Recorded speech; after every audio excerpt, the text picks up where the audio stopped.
Hello guys, this is Dark Fox Sage 2 and we are back with our new fanfic, which is What If Naruto Fell in Love with His Female Alternate Self Part 1.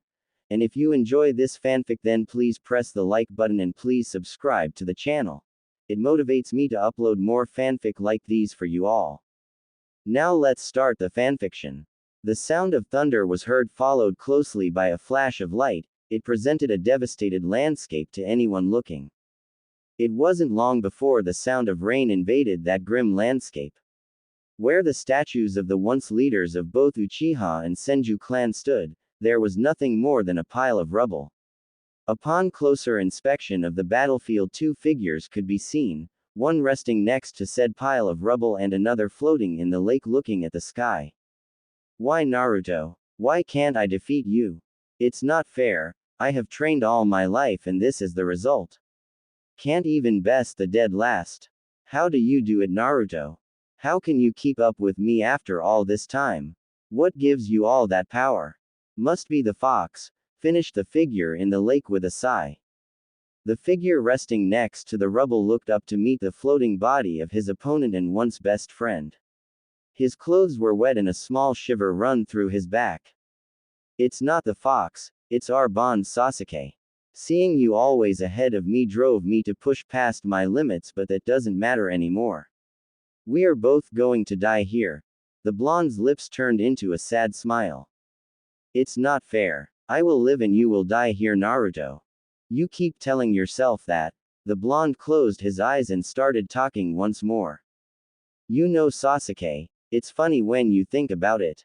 You keep taking about your revenge and how you were going to kill everyone who stained their hands with your clan's blood. Naruto stopped when he heard a low growl. Is this going somewhere? If so, I suggest you to shut up. I don't need to be reminded about it. The blonde ignored the raven and keep talking. Madara is pretty much laughing his ass off at how easy it was to use you. You were nothing more than a tool for him. I bet what's left of my life that in no less than an hour, he is coming to rip your eyes out and the QB out of me. HN, was the raven's only reply. Good to know you care. I'm sure your mother is rolling in her grave. Finished the blonde with a smirk. Sasuke gave it a little thought. Yep, without a doubt his parents were pretty disappointed in him. For a brief moment he wondered about where he had gone wrong. Sasuke resisted the urge to slap himself. He knew exactly where he had gone wrong. Had he been that blind to not notice how everything was Madara's fault from the very beginning? Apparently he had. Being a couple of minutes away from death made wonders to one's mind. He could now see everything crystal clear. The way Madara had approached him, how he convinced him into fighting Naruto, he could see everything. While Sasuke was reminding himself of how much his life sucked or what had been his life, Naruto saw his chance. What would you do if you had one more chance at getting back at Madara? Questioned the Jinchuriki. I would take it even if I have to sell my soul. At the very least I would try to take him to hell with me. Answer the raven. Let's say you get your health back. What will you do? Madara is way more powerful than you could ever wish to be. He hasn't lived this long by being an idiot. Let's not dwell in what could have been and it is not. Answer the raven and then closed his eyes. Naruto's eyes widened from where he stood. A couple glances at his best friend indicated that he was going to die at the most in 2 hours if he didn't receive medical attention ASAP. He decided to speed up his speech before he lost him. He could only hope to word his thoughts correctly without messing up. Answer me. What would you do? I guess I could assemble a team to take him down. Fat chance. Allow me to remind you that the whole shinobi world hates you. HN. Yay. With that attitude you are going to make a lot of allies. Naruto. What are you trying to tell me? Stop beating around the bush. I'm tired and I want nothing more than to sleep. So much for the innocent approach. Sigh, here goes nothing, thought the blonde. You see, Sasuke, I so happen to have the solution for all of our problems, started the blonde. Sasuke opened his eyes and looked to where Naruto was resting. And what could that miracle of a solution be? Asked Sasuke with little interest. Come back to the leaf with me. said Naruto with a grin. Sasuke was too tired to even try to slap himself. Even in his deathbed, Naruto still followed him with the illusion of him ever going back to the leaf. Instead of replying to the blonde's delusional proposition, he turned his face back to the sky and closed his eyes. Naruto started panicking. His chances of convincing Sasuke were slipping through his fingers like water. Think about it, Sasuke. This is your chance. You could be part of our team and bring Madara to his knees. Your clan would be finally avenged. Don't you want to get back at him and Kabuto? I know the bastard brought back the whole Akatsuki. He brought back Itachi from his peaceful sleep or wherever the dead go. I bet all the ramen in the world that he brought back more Uchiha. Don't you want to make him pay for defiling your clan's mausoleum? Their honor. That's the least you could do as the last remaining Uchiha. Finished the blonde with the hope of bringing some emotion from the raven.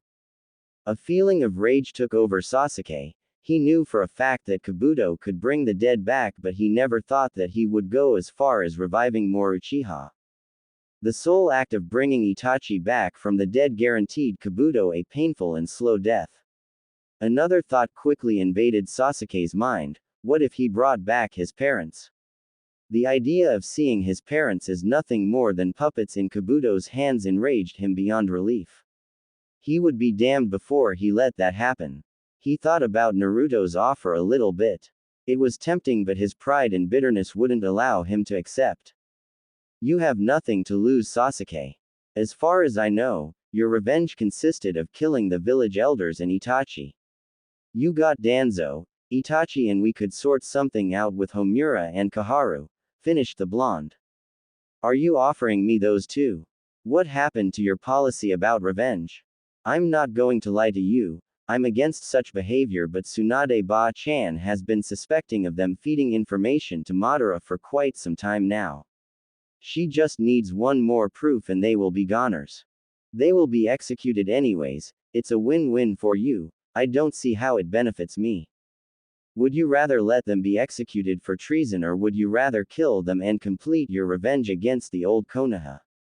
Old Konoha? Yes, the Konoha you remember is no more. We are starting anew. There is an opportunity for you to revive your clan there. To make the Uchiha clan what it was supposed to be from the very beginning, to lead it to a bright new future with you as its head. Think about it, Sasuke. Pretty words and nothing else. How can I be sure that I won't be executed as soon as I lay feet on the allied shinobi headquarters? We will figure something out, Sasuke. I won't let them execute you, Dadbao.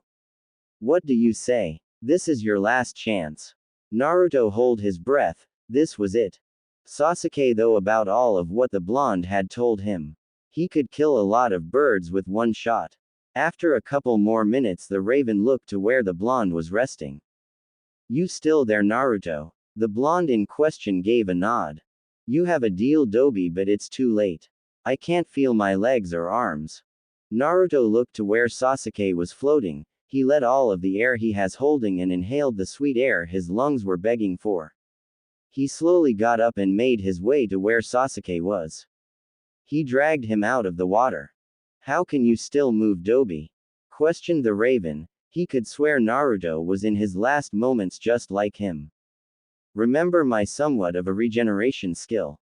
Said Naruto with a small smile. He could hear how Sasuke growled under his breath about damned foxes. Hold on, Sasuke, we are out of here. In a flash, Naruto and Sasuke were no more. The war was coming to an end. From the 80,000 starting force of the allied shinobi forces, less than 1/4 remained. The Great Battle Regiment had been decimated. The first to fall was the 2nd Division, followed by the 1st and then the 5th. The 4th Division had sustained losses of up to 80% and the 3rd had lost 60% of their forces. The surprise attack and sensor divisions were no more. On Madara's side, his entire with Zetsu force had been reduced to less than 20%. All of the souls summoned by Kabuto save a few had been released of his impure world resurrection, leaving him to fend for himself. His plans to capture Sasuke with the help of the puppets known as Sasuke's parents had failed. He was under so much stress then a couple of weeks later he was finally possessed by Orochimaru. He hasn't been seen ever since. After Kabuto's defection, Madara finally showed up in the front lines using the 6 paths of pain.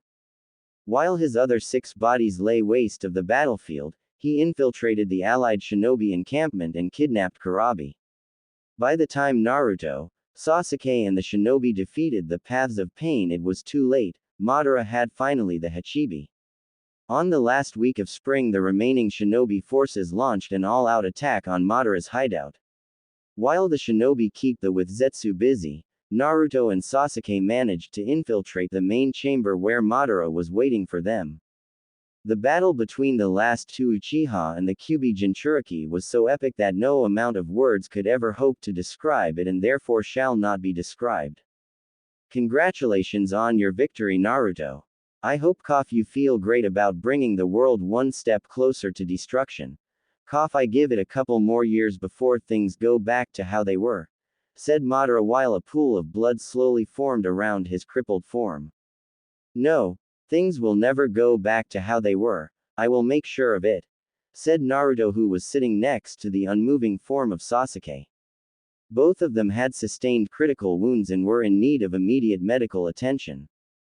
You are a fool, not everyone forgives. In this world, the chains of hatred will always be stronger. There is no hope as long as people are different. There are people who hurt others for their own amusement. There are those who desire power above everything else. They won't search or do it in your presence, but just wait until you're old and die. The gears of war will turn once more and there won't be anything you can do to stop them. Here, take this. Madara searched for something in his vest. Once he found it, he threw 2 things towards Naruto. They were his swirl-patterned mask and the one that resembled the Jubi eye. It's just a little gift so you remember who I was and how you destroyed my dreams of peace. Whether you take it or leave it, it's your choice. Madara took a deep breath, but it only hurt him. He turned his head towards Naruto. I will see you in hell, Mo. He couldn't finish his sentence. Death finally claimed him. 2 figures could be seen approaching the Alliance headquarters. Upon closer inspection, one could make out the outlines of 2 young men, one resting his arm around the other's shoulder trying to gain some support. Once they got closer, they were identified as Naruto and Sasuke. At the gates of the HQ you could see the Godime Hokage with a team of medics around her.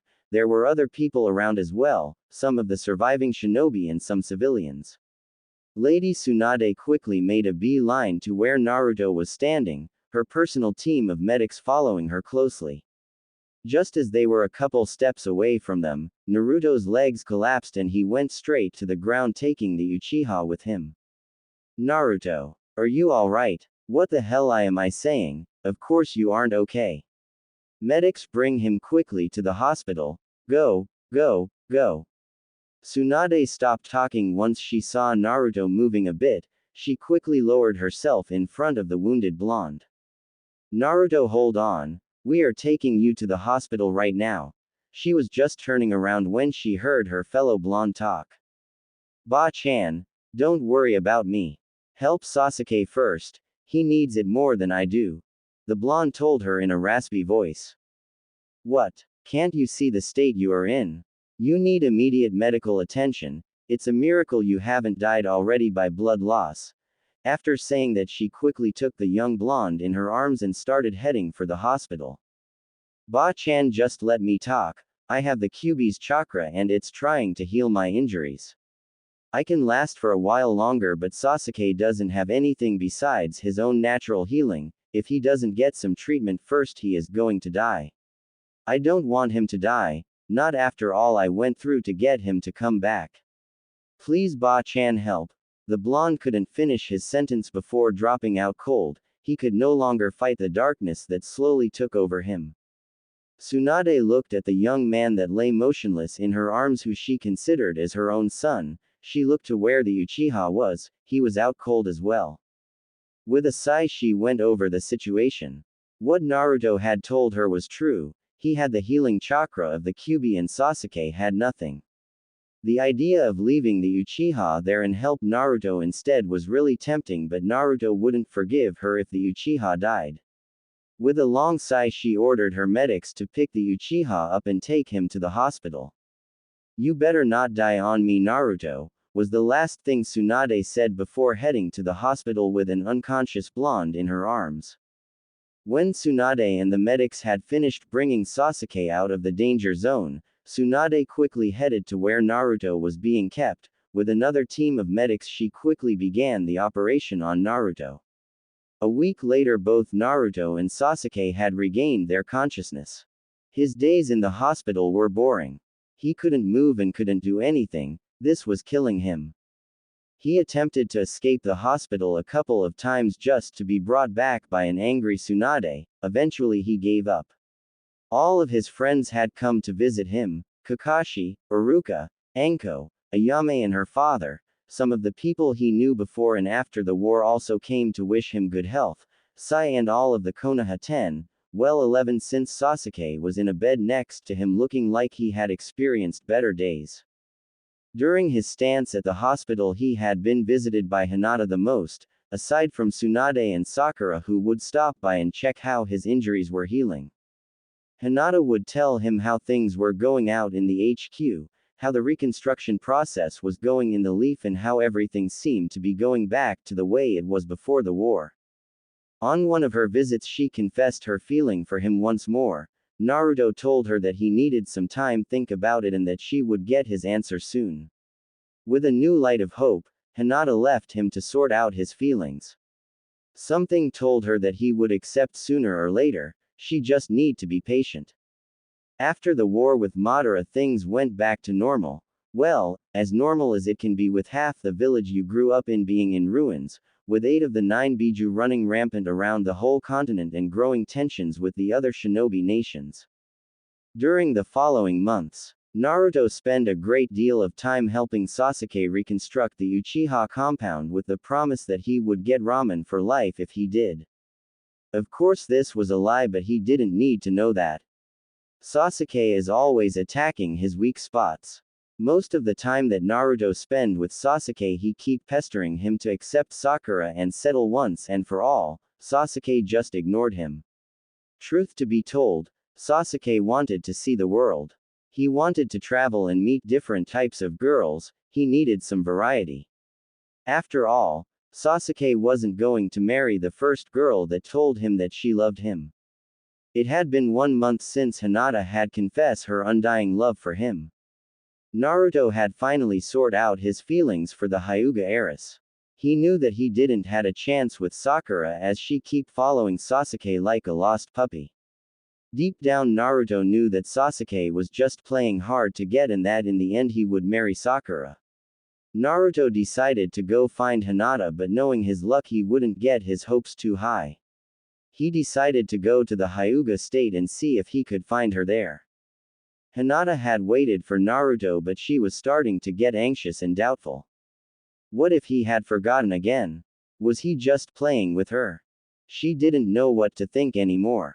When one of her servants told her that the savior of Konoha was outside waiting for her in the garden, she was surprised. She knew that he would come eventually looking for her and that she should be prepared, but the news surprised her nonetheless.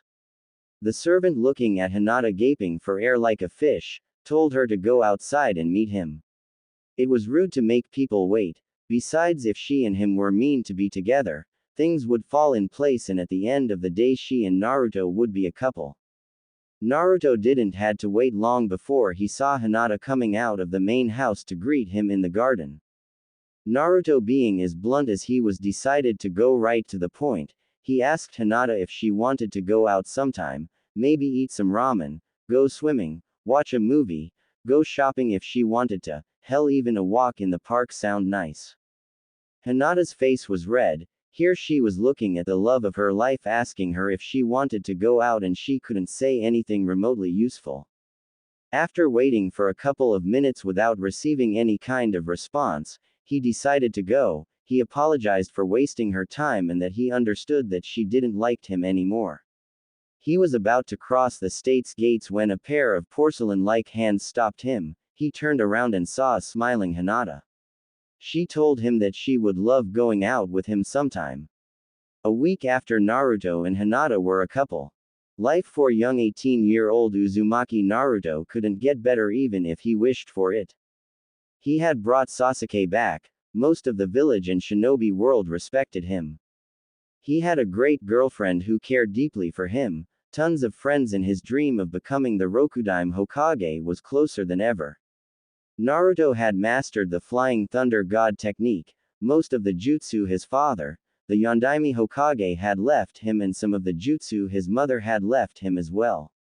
He had also started to learn sealing techniques. He was good at it, but it looked like a joke compared to his father or Jiraiya.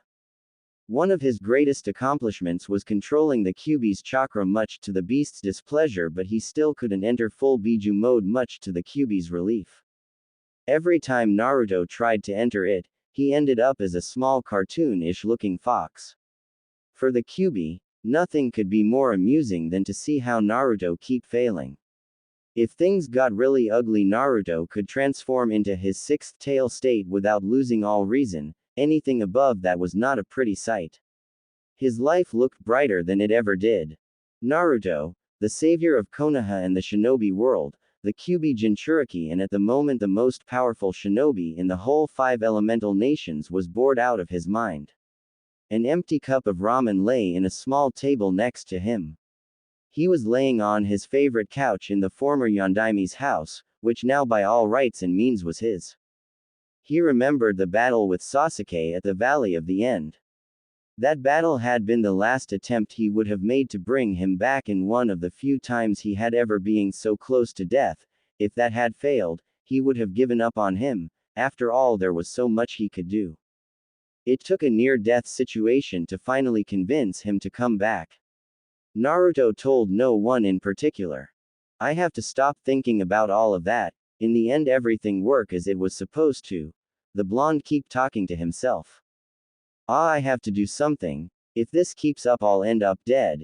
It would be ironic that not even Madara could kill me, but an attack of extreme boredom could. He snickered at the thought of dying by extreme boredom. I could train a little bit. Nah, I would only be wasting my energy and time. Maybe I could call my genin and go train some. We could get to know each other better. Maybe we could do some D-rank missions. Hell, even going after that freaking cat Tora looks appealing. I wonder how that blasted cat survived the whole war. Even the most experienced and elite of shinobi and kunoichi died in that war, but a mere cat managed to escape its horrors without a single scratch. Naruto kept talking. Nah, we just came from Asuna after helping in the rebuilding process. I bet they must be tired and talking with their families, or just chilling out with their friends from the academy. Damn it, I'm running out of options here. Maybe dying out of boredom isn't as crazy as it sounds. The blonde kept talking to himself. Naruto had obtained the rank of Chunin sometime during the war, and the rank of Jonin after training his butt off after the war.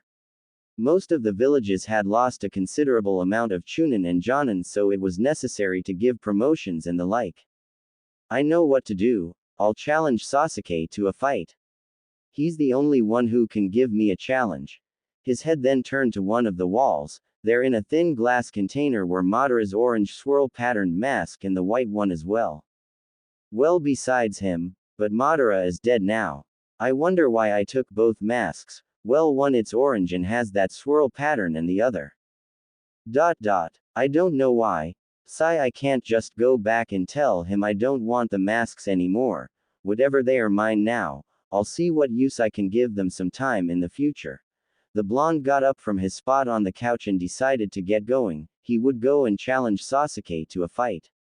Once he left his house, he went straight to the Uchiha state. There he thought Sasuke was supposed to live. Naruto's home was a big 2-story house. The first floor was made up by the living and dining room. Both of them took about 75% of the space. A small kitchen took another 15% and a small bathroom took the rest.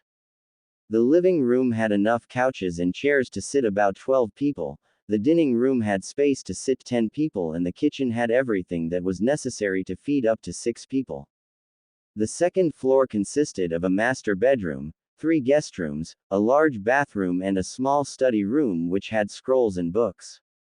The house also had a huge backyard which had everything necessary to practice kunai and shuriken throw, some training dummies and a large building which housed a hot spring. The hot spring had been given to Minato by the Sandaime as a gift for making it to Hokage. "Tem, come out. Fight me," Naruto shouted. After a few minutes without an answer he kept going. "Come out. Are you so scared to fight me? I knew it. You are a coward." Naruto waited a couple of minutes, again nothing. He was starting to lose his patience, he started shouting once more. "Don't make me come inside and bring your sorry butt out. I am warning you. Come out at once." Naruto didn't got any kind of answer. He lost all of his patience and was about to break into the newly rebuilt Uchiha district when he heard the sound of the main gate unlocking. In the main gate there stood Sasuke Uchiha with a wild towel hanging from his hips. Naruto could make out the tiny drops of water that fell from his wet hair. It seemed like he had just came out of the shower. He looked pissed off as hell. "Oh, it's only you. The fuck do you want, Dobi?" Naruto looked Sasuke in the eyes just in time to see his eternal Mangekyo Sharingan turn on. He started to sweat. "Hey, calm down, Sasuke. No need to get violent. How the hell do you want me not to be pissed when some idiot keeps knocking on my house while I am doing something important? You have 10 seconds to state your business before I unleash Amaterasu on you. It better be something worth my time." The blonde took a couple of steps back but quickly regained his courage. "I came here to challenge you to a fight," said Naruto with a grin. "You have 5 seconds remaining, better start running now." "What? How come my challenge is not worth your time? Time is over, don't say I didn't warn you." Naruto was just getting his special kunai out when something he didn't though ever possible happened. A small pair of soft and pretty looking hands wrapped around Sasuke's chest. Naruto was about to ask what was going on when a girl's voice started talking. "Sasuke, why did you leave me all alone?" It took a couple of seconds for the girl to notice that Sasuke was talking with someone. "Who are you talking to, Sasuke?" The girl let go of Sasuke and moved to the left to see Naruto standing there with a look of disbelief. Naruto could now get a clear view of the girl. She was a couple inches shorter than Sasuke. She was slender, had long black hair, gray eyes, fair skin and long eyelashes. She was really pretty. It took a couple seconds for the girl to notice the guy was Naruto. "Oh, hi there," the girl said with a smile. Quote. "Why don't you go inside, Yuki?" It was more of an order than a request. "Okay." The girl left both guys and made her way back to what Naruto thought was the main house. After she disappeared into the house, Naruto turned to see Sasuke with a look of disapproval. Sasuke just raised an eyebrow. "What's that look for, Dobi? Who was she and how long has she been living with you? What's up with the sudden interest in my personal life? Just answer me, does Sakura know about this?" "PFT, how should I know? As for who she is Yuki. You could say she is a close acquaintance of mine, maybe more in the future. She's been living with me for a couple weeks now. What? How come none of us has seen her before? You could say she is good at hiding. Anyways, enough with the questions. It's getting chilly out here and I still have some business to take care of. Now if you don't mind I have to take my leave." Naruto was about to protest when Sasuke slammed the doors of the compound on his whiskered face, leaving no room for argument. With a defeated sigh, Naruto left the compound, his mind going through the possible ways of breaking the news to Sakura. A small bell rang inside the small establishment, alerting its owners that a costumer had arrived. "Hello, welcome to Ichiraku, how may I serve you today?" said a cheerful Ayame while packing some ramen for delivery. Turning around, Ayame saw Naruto and Hinata, and gave them a big smile. Naruto was in his usual Jonin outfit, but this one was a little bit different than the ones assigned to Jonin. Instead of having the red swirls in the back and sides of his flak jacket, his were orange. The bracers in the legs and thigh were also orange, That was as far as differences went. He had decided to roll up the sleeves of his blue shirt like most of the Jonin and Chunin did. He had black ninja sandals and black gloves with a metal plate in the back. He also had his black hip pouch and shuriken holster. Hinata was also wearing her newly assigned Jonin outfit, which was pretty much like the one she used during the war. The village was in need of Jonin for the new genin, and she made the cut along most of the other Konoha 12. Hello Naruto and Hinata, long time no see.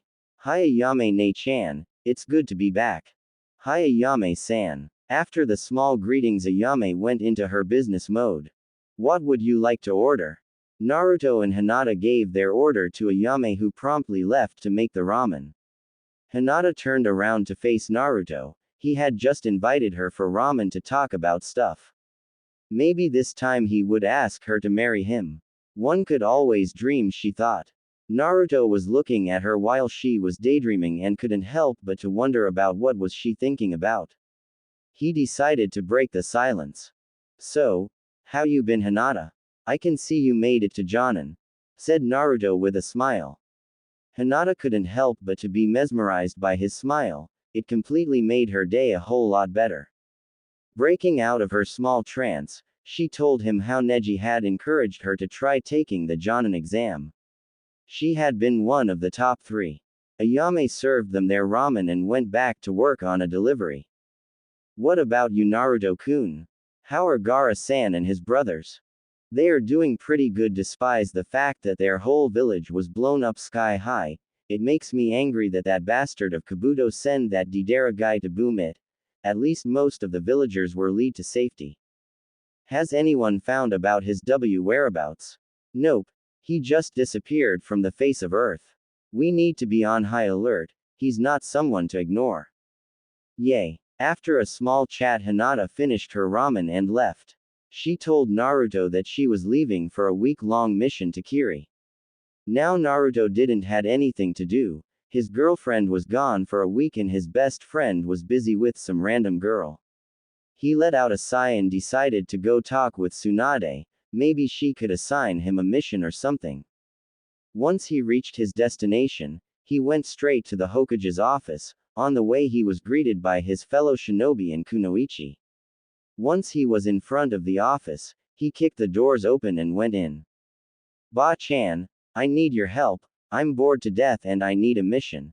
He stopped talking once a big fat book hit him straight in the face, sending him outside the office.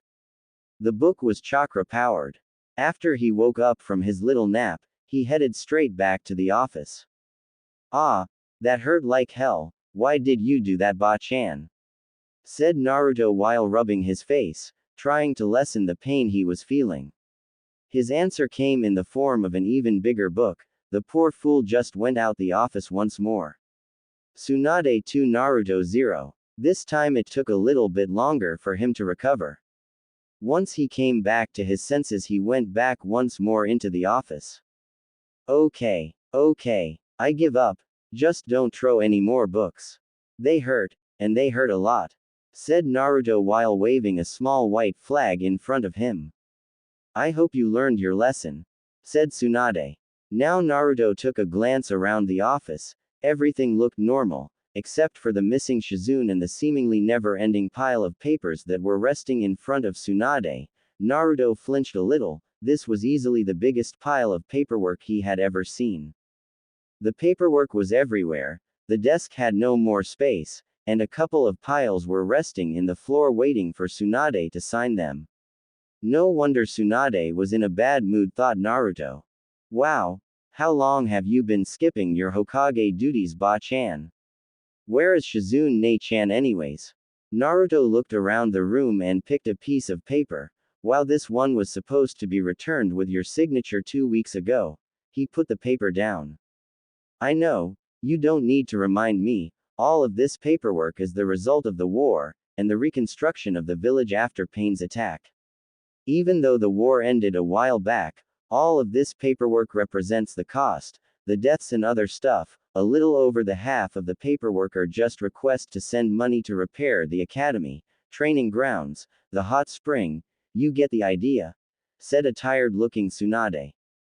Shizune is out in the hospital helping where she can, said Tsunade. After a couple seconds she spoke once more. I must have been drunk when I accepted being the Godime Hokage, commented Tsunade after a long sigh. Meh, being Hokage it's not so bad once you get over the paperwork, I am sure everyone looks up to you. I can bet my life that every young kunoichi would like to be like you. After all, you are one of the legendary Sannin and the best medic in all of the 5 elemental nations, said Naruto trying to cheer Tsunade up. Yay, you may be right, still, I wish I could just burn all of this paperwork, said Tsunade looking a little bit more happy. What did you come here for, Naruto? I am sure you just didn't come here to tell me about the greatness of being Hokage, said Tsunade. Sadness taking over once more. Well, I came to ask you if you could send me to a mission. Anything is fine, said Naruto. Sorry Naruto, but there is nothing I can send you on right now. Kakashi took the last of our clients for today. Try again tomorrow, said Tsunade. Great. Just great. Now I don't have anything to do. Looking around, his eyes soon fell on the blonde Hokage once more. Say, Ba-chan, do you mind if I help you with the paperwork? It's not like I have anything more important to do, said the blonde Jinchuriki with a smile on his face. Really? You mean it? Said Tsunade, her mood brightening considerably. Sure. Like I said, I don't have anything better to do. I'll even do it for free, Dadbao, said Naruto with a grin. Very well, you can get started with that pile over there. Just keep in mind that there are priorities and requests that won't be signed, said Tsunade. Like, questioned Naruto. Take this one for example. This one requests that we send money to repair and improve the academy as well as the training grounds. This one is a level 4 because the academy and training facilities are important but not as important as hospitals and public buildings. This one is a level 5, it's a request to finish repairing the hospital and improve the machines and equipment they use, said Tsunade. With a sigh she continued. This other is a level 1. It's a request to build a hot spring and remodel the shopping district of Konoha. It can wait since we need the money to train more shinobi to meet the demands of our clients. We need to show that the war did not weaken us and that in due time we will regain our place as the most powerful village, said Tsunade. Okay, I see. Very well then, let me get started. The faster we finish, the faster we can go home, Ba-chan. The blonde was about to make some cage bunshin but stopped. Meh. I better not make clones. If I do them, the work will be done in no time and I'll have nothing to do again, thought the blonde. With that thought both blondes got to work. With a long sigh the blonde got up and stretched his body, trying to get the numbness out of his system. Helping the Godime Hokage had taken most of his day. He started walking and soon he was in front of the window. Looking around he could see the sun disappearing over the horizon. He took a glance where the Hokage was. She was just finishing putting the Hokage seal on some of the documents. He had enjoyed working here. All the paperwork had taken all the boredom he was feeling. He had also helped Tsunade a lot. He was sure that if he hadn't come, Tsunade would have blown up all the paperwork and quit. He stretched once more. After the blonde finished stretching he sat on his chair once more. I think we are done for today, don't you think, Ba-chan? Yay, it seems like most of the important stuff is out of the way. I would like to thank you for helping me out today. I am not sure what I would have done without your help, said a happy-looking Tsunade. I am sure you would have blown up the building in frustration and quit right after, said Naruto with a grin. You are probably right. Anyways, thank you again for helping me, said the blonde Hokage. I am hungry, the tea and food we ate isn't enough. Say Naruto, do you want to come with me to eat something? Asked Tsunade. Really? You mean it? Said Naruto with disbelief in his voice. Yeah, I mean it. Why wouldn't I? You can take it as payment for helping me out today, said Tsunade. Okay, I'll take the offer. By the way, I know this awesome place. He was cut by Tsunade before he could finish. There is no way I'll go eat ramen. I don't know about you, but my body needs more than ramen to work, said Tsunade with a tone that said it was final. Ah, you didn't even let me finish, said the blonde with a pout. Was it that obvious that I was going to say ramen? Asked the blonde Jinchuriki. Yes, it was. Now we better get moving before it gets late. We will be going to a restaurant, the best in Konoha. I want to celebrate that all that paperwork is finally gone, was the Hokage's reply. Very well. Lead the way, Ba-chan, said Naruto. With that, both blondes left the Hokage residence. The restaurant was of the Tishuko, one kind. Once seated, both blondes ordered. A couple of minutes later, their orders arrived. Tsunade food consisted of a fried chicken meal, white rice, miso soup, pickled vegetables, and a broiled fish. Naruto's was similar, but his had pork cutlets deep fried. Halfway through their meal, Tsunade started talking. You know, Naruto, after today's events I finally made up my mind, said Tsunade. Naruto looked up to where Tsunade was sitting. What do you mean, Ba-chan? Asked a confused Naruto. You know, I've been thinking about a successor for the title of Hokage when I retire. Of course you were the first one to come to mind, but I wasn't sure if you were ready for the title. It's a whole lot of responsibility, running a village, attending political meetings, deciding what's best for the village, all of that. You know what I mean. Tsunade started. She took a glance to where Naruto was eating. Naruto looked like he had seen a ghost or something, all color was drained from his face. He was gaping for air like a fish out of the water. Tsunade decided to keep going. After seeing you work, all the remaining doubts disappeared. I am sure you will protect the village with your life, just like the Sandaime and your father, Yondaime Hokage did, she continued. I am pretty sure you will choose what's best for the village, and I know you will learn how to run this village with time. What I wasn't sure about was the paperwork, as you know that thing, it's the nemesis of all those who take the title. She decided to stop for a couple seconds for a dramatic effect. After seeing you today, that doubt disappeared. You kinda seemed happy doing all that paperwork. I am sure that beast won't get to your nerves like it did and does on all of us, so what do you say, Naruto? Will you start your training with me to take the Hokage's robes as the Rokudaime Hokage when I retire? Tsunade waited a couple of seconds for a reply. None came. A couple more seconds and still nothing. She got angry. Hey, answer me when I am talking to you, she shouted at her fellow blonde. Naruto still looked like a fish out of the water, gaping for air.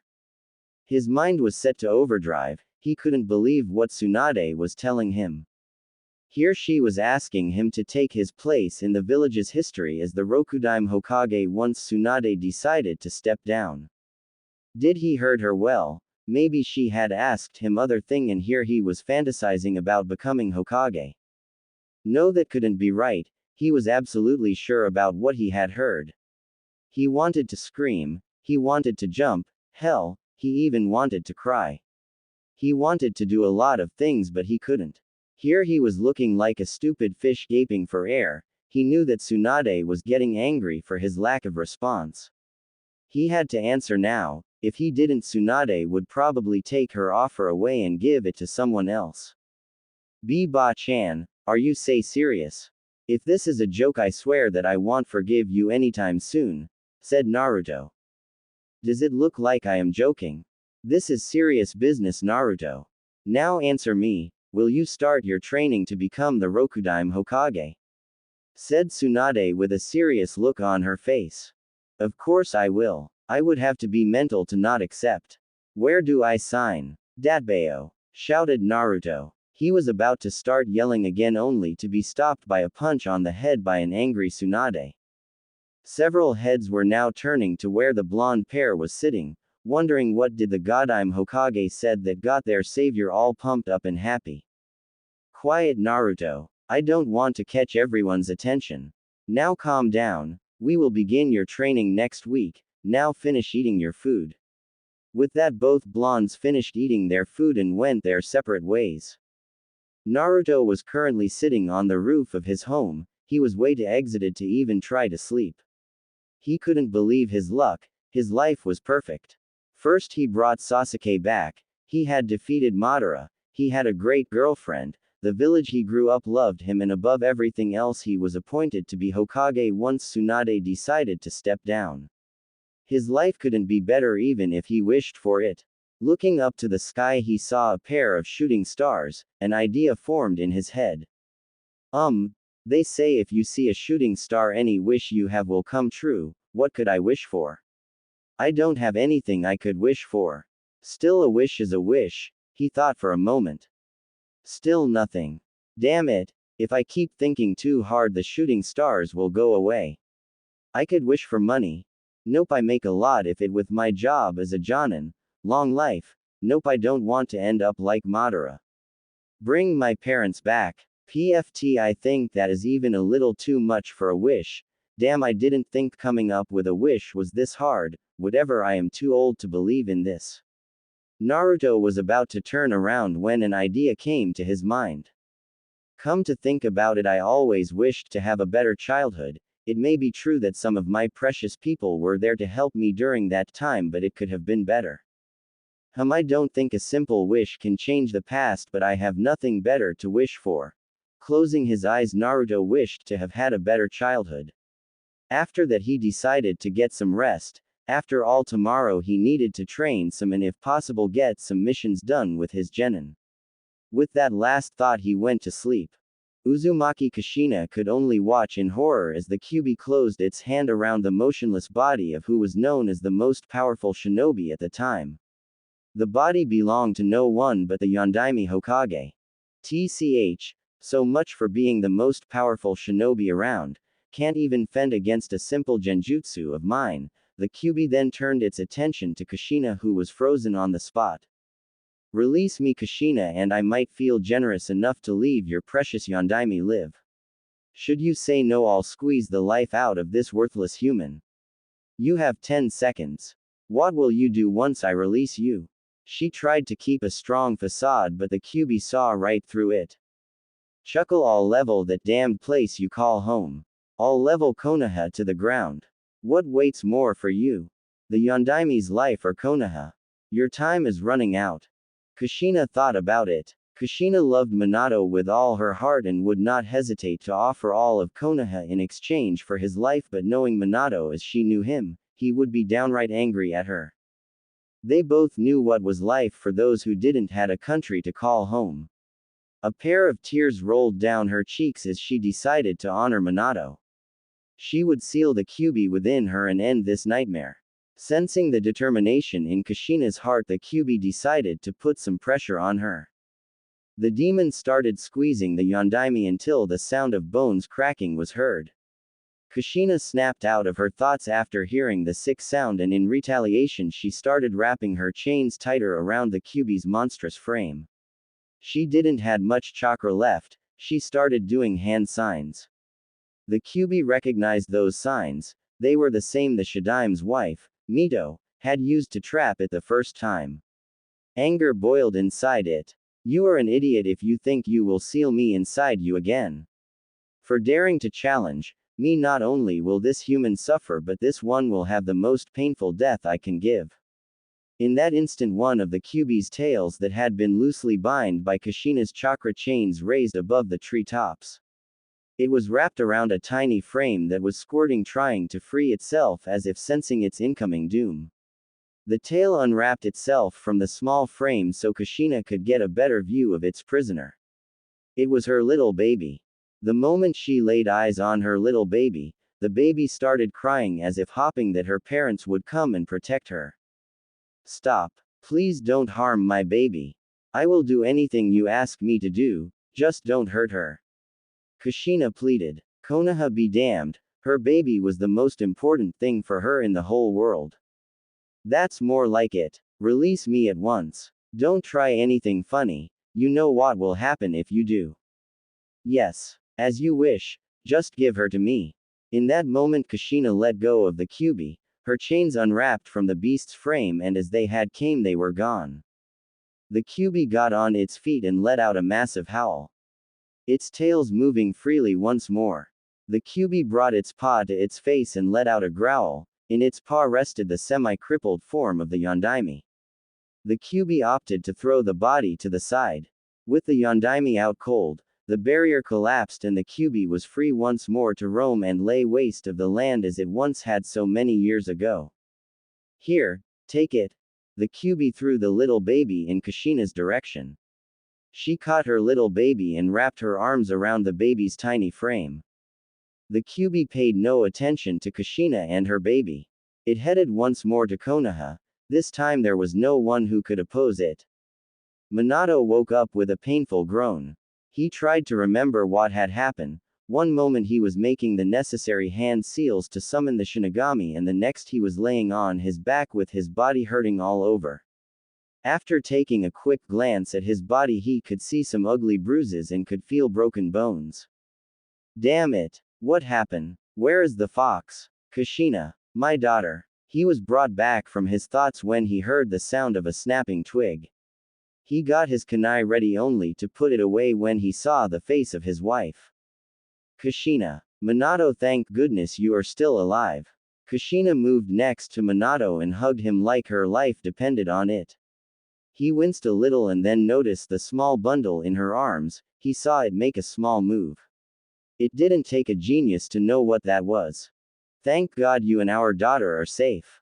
Tell me what happened. Where am I? More importantly, where is the Kyuubi? Kushina looked the other way. She didn't have the courage to tell Minato that she had released the Kyuubi and that now it was pretty much laying waste of their home. If there was something Minato hated, it was being left in the dark.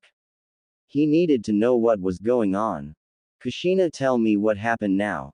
The tone in which he said it made Kushina wince a little. Don't hate me, Minato. She started telling him what had happened and how the Kyuubi had blackmailed her into releasing it. Kushina saw different emotions run through Minato's face. First surprise, then deep thinking, and now it was showing extreme hate. She just hoped it wasn't being directed at her.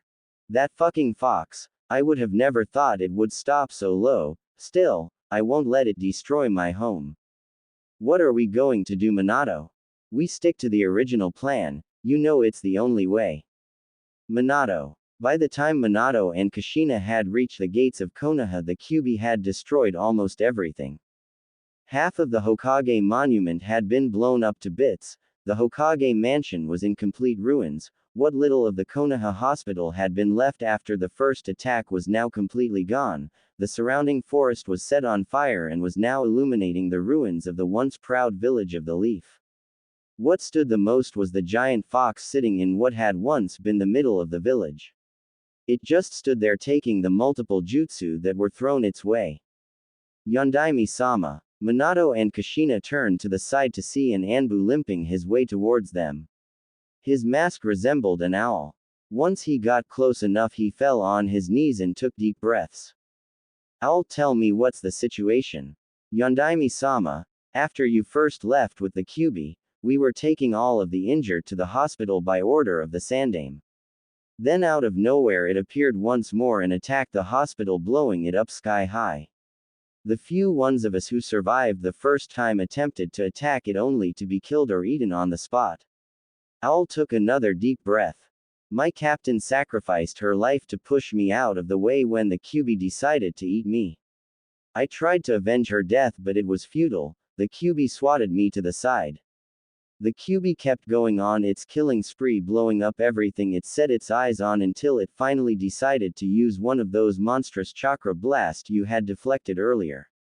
Then Fugaku-sama appeared with the rest of the Uchiha clan and started attacking the Kyuubi. As you can see, they are still at it. Minato turned around to inspect the shinobi that were attacking the Kyuubi. He could make out the police force crest on their arms.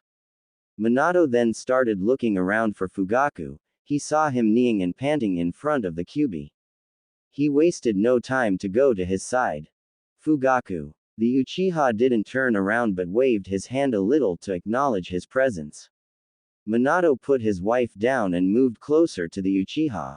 What are you doing here? More importantly, how did you tame the Kyuubi? I didn't tame it, pant, it's just under a special genjutsu. I thought we could take it down with our jutsu, but we might as well be throwing it cotton balls. The beast pant isn't even showing signs of wear. I am the one getting tired. I can't take this any pant longer. I am sorry Minato for not being here when it attacked the village. No need to apologize, there was little you could have done. I am the Hokage and even I have been powerless to stop it.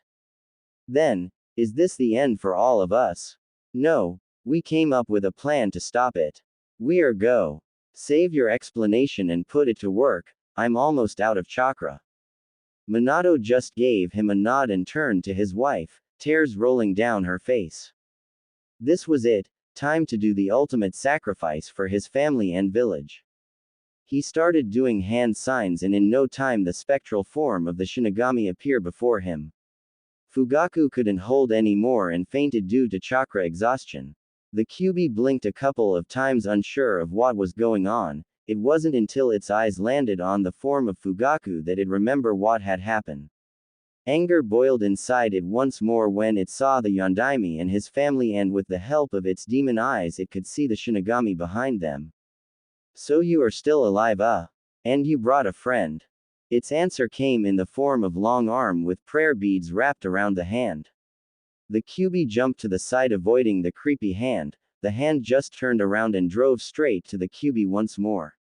The QB barely managed to dodge the hand. It turned its attention back to the Yondaime. If the Yondaime died, the Shinigami would disappear. Fuck you. You aren't touching me with that shit. I'll kill you first. The QB charged straight towards Minato and his family with the intention to tear them apart. Minato turned around to see a pair of Uchiha successfully dragging an unconscious Fugaku to a safe zone. He then took one of his prized kunai and threw it at the demon fox. The kunai flew right between the fox's legs and embedded itself on a rock just below the QB. In a flash, Minato and his family were gone. The QB came to an abrupt halt and quickly started looking around trying to find the Yondaime. It wasn't until it felt a stinging sensation on its seven tail that it knew it was over. The QB turned around just in time to see the Yondaime muttering the word seal. The feeling of being ripped apart flooded every chakra in its system until just the feeling of numbness was left. Minato wasn't in the best shape either. After the paralysis passed, he summoned a ceremonial pedestal and asked Kushina for their daughter. The QB saw Minato getting the preparations for his new sealing and quickly acted. It brought its fist down in an attempt to crush Minato and the baby. Kushina saw this. She had barely enough chakra to summon her chains once more. Still, her chains wouldn't be fast enough to stop the beast's fist. She made her decision. Minato had sacrificed himself for her and their baby. It was only fair for her to do the same. With what remained of her strength, she pushed Minato and their baby out of the way. The next thing she knew was the feeling of immense pain. Minato could feel the earth moving under him. He quickly got up and turned around to see the fist of the QB firmly pressed on the spot he and his daughter had been standing a couple seconds before. The sound of chains moving caught his attention. He saw the chains pulling the QB's fist up and wrapping themselves around its snout, arms, legs and tails. He heard someone crying. He quickly made his way towards the small crater the QB's fist had made. In there he saw something he wished he had never seen. It was the crippled form of his wife. Kushina number. Minato kneed next to her. He was crying. This wasn't supposed to happen. She was supposed to live and watch over their daughter. She was not supposed to be laying there with bones popping everywhere. Minato cough, let me watch her for the last cough time, she said weakly while a pool of blood surrounded her broken body. Knowing that there was nothing he could do to save her, he put their daughter next to her. The small baby started crying and attempted to touch her with her tiny fingers. Kushina felt a tiny warm spot on her cheek. She shed a single tear and then stared at nothing. Her eyes taking a glassy look, her breaths coming slow and further apart. I won't let it end this way, Kushina. You will see our daughter once more, albeit it will be in many years, but you will see her. That I promise you. The Yondaime turned around and saw the Shinigami finally taking the knife out of its mouth ready to finish the sealing. He bit his finger and summoned one of his toads along with another pedestal. He quickly made the key for the seal he was about to give to his daughter and gave it to the toad. With a final look at his wife and daughter, he finished the nightmare.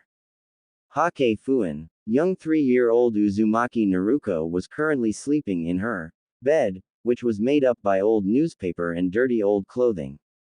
Every night she always dreamed the same thing, but for her it never got boring. After all, the dream always showed what she wanted the most, a family. In Naruko's dream, Naruko had just woken up. She got out of her small bed and went to the kitchen. Her mother by this time would have breakfast served and was just waiting for her little girl to show up. Naruko's mother didn't like to wake her up because she was so cute when she was sleeping. Her mother knew that she would just wake up on her own like she did every day and come to the kitchen looking for her. "Good morning, Mommy." "Good morning, Daddy," said a cheerful Naruko. "Good morning, my little girl," said her mother from behind the counter. Her father put his newspaper down and greeted her as well. "Good morning, Princess. Did you sleep well?" "Yep.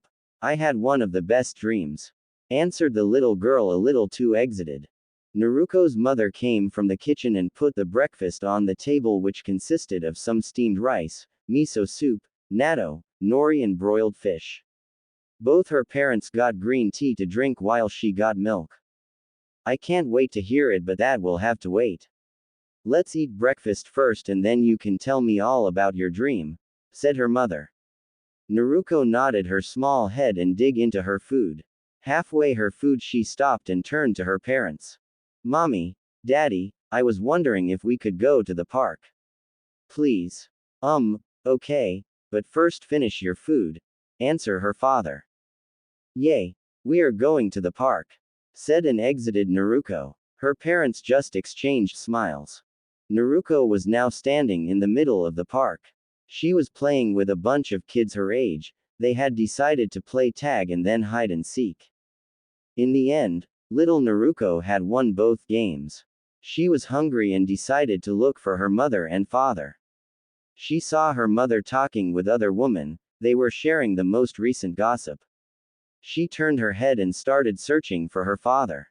He was leaning against a tree talking with some men. They were his friends, she thought. She made her way towards him. Naruko's father saw his daughter getting closer until she was next to him. He quickly picked her up and gave her a kiss in the cheek. Naruko giggled a bit. "What do I own the honor of being in the presence of such a beautiful lady?" Naruko giggled a bit more and then put a serious face, which only made the other men laugh a bit. "I am hungry, Daddy." "Ah, I see. Very well. Let's get your mother and go get something to eat." Naruko's father excused himself and went looking for his wife. Naruko's mother saw her husband and daughter approach. She excused herself and made her way towards them. She took little Naruko out of her husband's arms and gave her a kiss. "Little Naruko is hungry. Let's go eat something and then come back so our princess can finish playing with her little friends," said her father. "Sounds good. Come on, let's go." Naruko and her parents made their way towards a small restaurant a couple blocks from the park. After lunch and some small talk, the family made their way back to the park. Naruko's mother went back to her friends and so did her father. Naruko just went looking for her friends. Afternoon soon hit and the family decided to call it a day. Little Naruko bid her goodbyes and left with her parents. When they arrived at their home, Naruko's mother decided they should take a bath.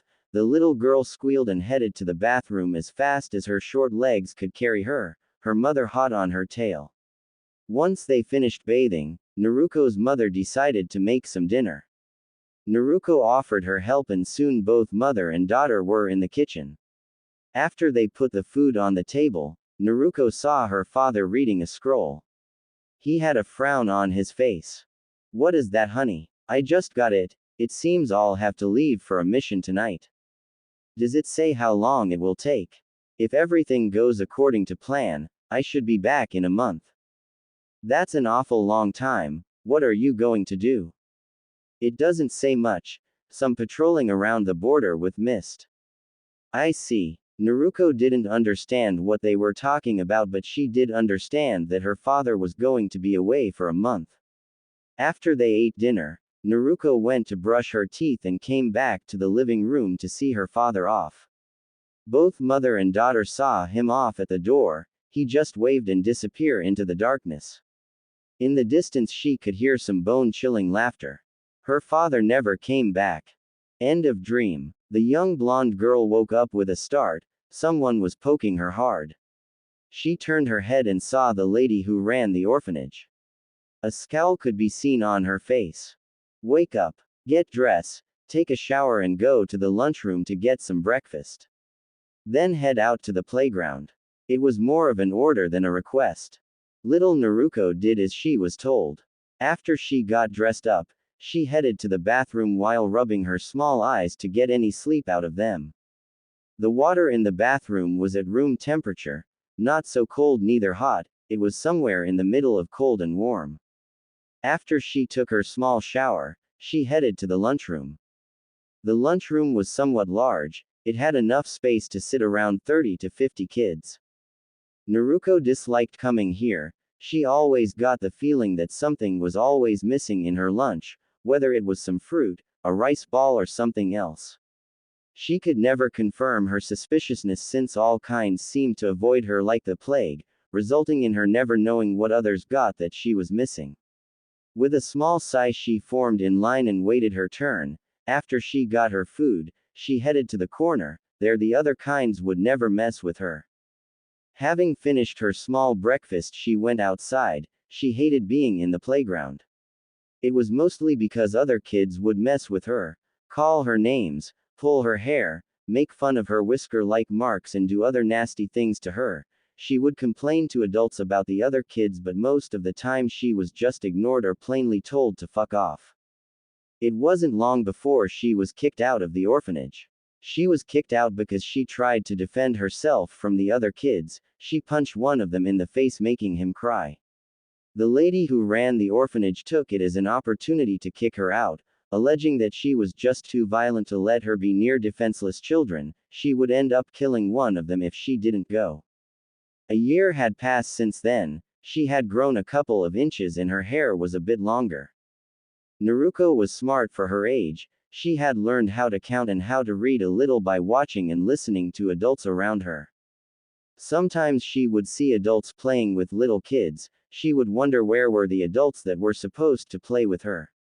She would later learn that those adults were called parents and that those without them were called orphans. Her undeveloped mind could tell the difference between what was supposed to be wrong and right. She also had a basic idea of what was money. I don't have any money. Maybe a merchant will give me something, maybe not, but it's worth the effort. With that thought, the young blonde headed to the market district of Konoha looking for a kind soul. Once in the market, the young girl headed to the closest merchant. This one sold fruits and vegetables. She shyly approached the guy and started talking to him. "Excuse me, sir," she started. Once she got the merchant's attention, she kept going. "I am an orphan who doesn't have any money. Could you be so kind and give me an apple?" Shyly asked Naruko. "Hello, little girl. Of course I'll give you an apple. Here, take it." The merchant gave her a big red apple which she took. She gave her thanks to the merchant and went her way. In the following weeks she learned that the guy traveled all around the 5 elemental countries selling fruits and vegetables depending on the season. He told her that some fruits or vegetables were popular in Suna in the summer and were sold better than in Konoha and vice versa. He, being a merchant, had to look for the most profit. At the end of what she learned was called summer, he left not before teaching her how to grow some plants. In what the guy told her was called autumn, she began to notice some changes in the people around her. It was nothing new for Naruko to see people scowl at her every time she passed by. What surprised her was the fact that now some adults would throw rocks at her. It had always been the kids who would try to physically harm her. As time went by, more and more adults started abusing her. She remembered a time in the Konoha shopping district when some guy got a little too close for comfort and out of the blue pulled her hair hard. She fell on her butt and the guy kept walking like nothing had happened. Her complaint died on her throat when the guy turned around and shot her a look of pure hatred. She felt insignificant under that glare and opted to take another way. There wasn't a day when the little blonde girl wouldn't be bothered. Adults around her would encourage their kids to treat Naruko worse than trash. Sometimes instead of rocks, sharp objects would be thrown at her. Hurtful remarks would invade her ears every time she walked by. She didn't understand how people said she smelled bad when she took a bath every day in a pond just outside the village. She opted to believe that people just said that to make her feel bad. She wondered if it was even worth the effort to walk in that section of the village anymore. In the end, nowhere in the village was safe anymore. She ended up in a den outside the village. Winter soon hit. She was somewhat grateful that it was always warm in Konoha with rain every once in a while. The only thing she hated about living in a den in the winter was the lack of food. It seemed she would have to make a small trip to the village. Once in the village, she made her way towards the shopping district with stealth that would make a Chunin proud. She got closer to a guy who sold bread. The smell made her mouth water. It had been a while since she had last ate any bread. Once close enough, she began. "Excuse me, sir." The baker shifted his attention to Naruko, and upon closer inspection of the little blonde girl, the baker noticed the small whisker-like marks in her small face. Rage suddenly took over the once peaceful man. "You demon! How dare you come near me? I'll kill you with my own hands." The baker tried to grab the now surprised girl. He was about to get his hands on her neck, when Naruko's shocked brain started working again. She quickly jumped away and started running from the enraged baker. Her undeveloped mind couldn't understand why the once peaceful man she had barely spoken to was now hot on her tail. She took a sharp turn around a corner. The man was dangerously close now. In a couple more seconds he would catch her. She saw an alley and decided to enter it. Maybe she could hide somewhere in there. Once she was inside the alley, she realized that it was empty. There was nowhere she could hide. Looking around, she saw a hole in one of the walls. It was just small enough to let her pass. She ran towards it as fast as she could, never taking a glance backwards to make sure the guy was still following her. She didn't had to, since the guy started shouting at her once more. "Come back here, you demon. I'll kill you." The baker kept shouting. "What did I even do for you to try to kill me? Better keep going. I am almost there." There. With that last thought, Naruko jumped straight into the hole, leaving an angry as hell guy behind. She could hear him shouting all kinds of obscenities at her. She decided to keep going through the tunnel. Maybe it would let her out somewhere far. It wasn't long before she saw a small light that announced the end of her journey.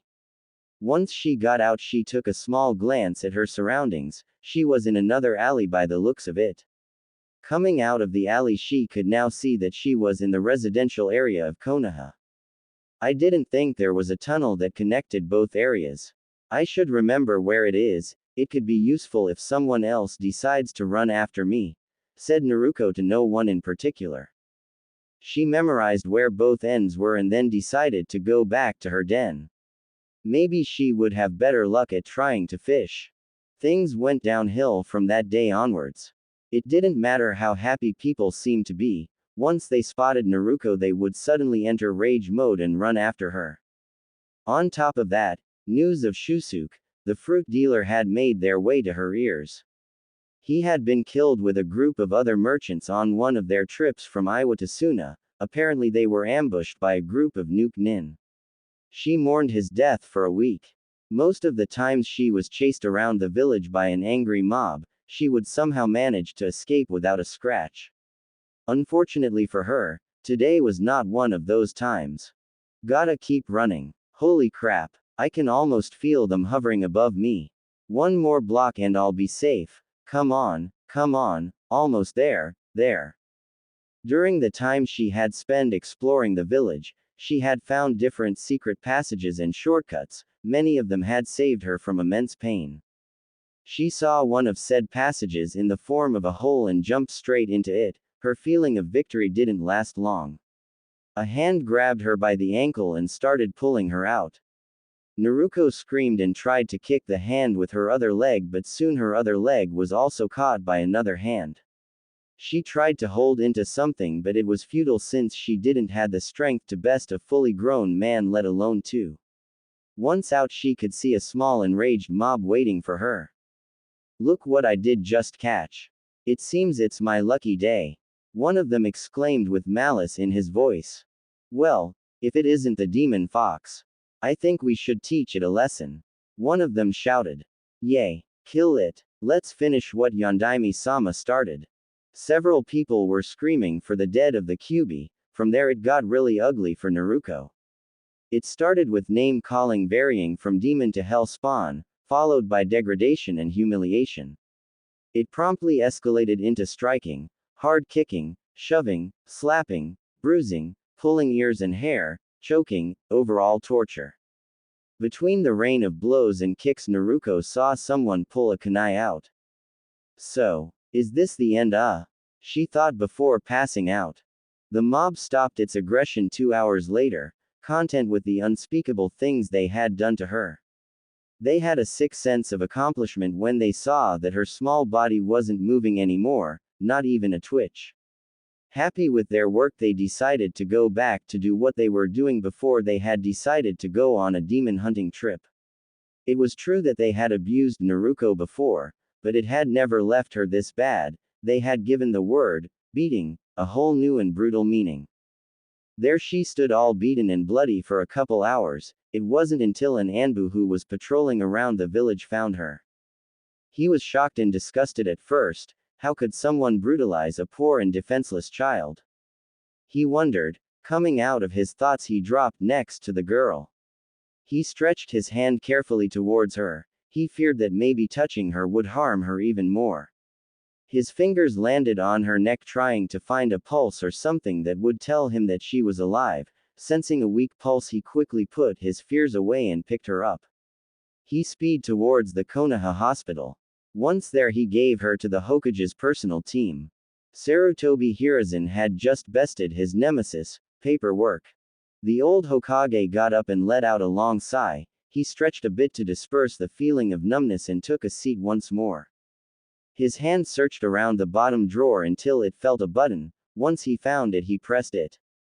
A soft clicking sound was heard and a small hidden compartment pop into existence. Inside it there was one of his most treasured possessions.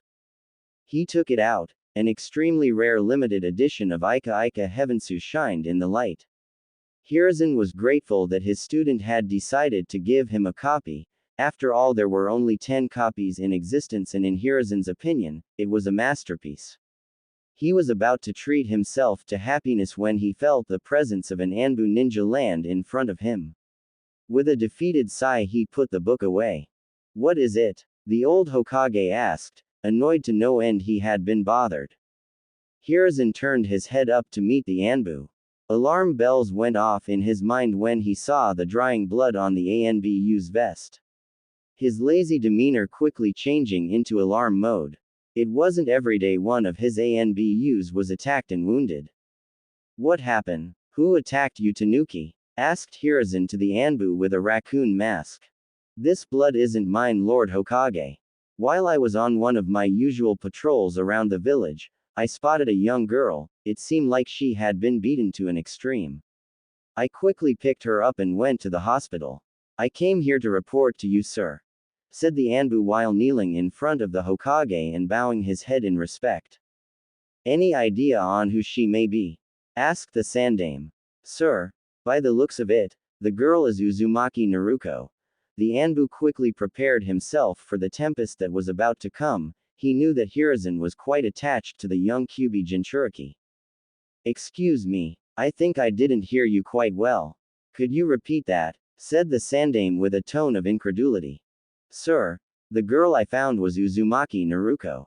There is no doubt, she has the same blonde hair, the same deep blue eyes, and I could make out the whisker-like marks also." He couldn't finish, and angry as hell Hokage was now in front of him. "What do you mean it's Naruko? I am sure as hell that she is in the orphanage now," screamed Hiruzen. He quickly stood up and headed to the orphanage to prove his point. The Anbu not have been dismissed, decided to follow him. The enraged Hokage headed to the orphanage as fast as he could. His old mind was in a state of overdrive. It may be true that it had been a while since he last saw the young girl, but he had made sure that Naruko had anything she would need. There is no way that girl is Naruko. I am sure I told Seiko to take care of her. Hell, I even gave her enough money to cover all of what Naruko would need until her 6th birthday. There is just no way. Better hurry. I am sure Seiko will explain everything and will let me see Naruko just to confirm this is a mistake. It wasn't long before he arrived at the orphanage. His mind was set on one thing: see Naruko and make sure she was well. He was greeted by the employees. He waved them hi and headed directly to Seiko's office.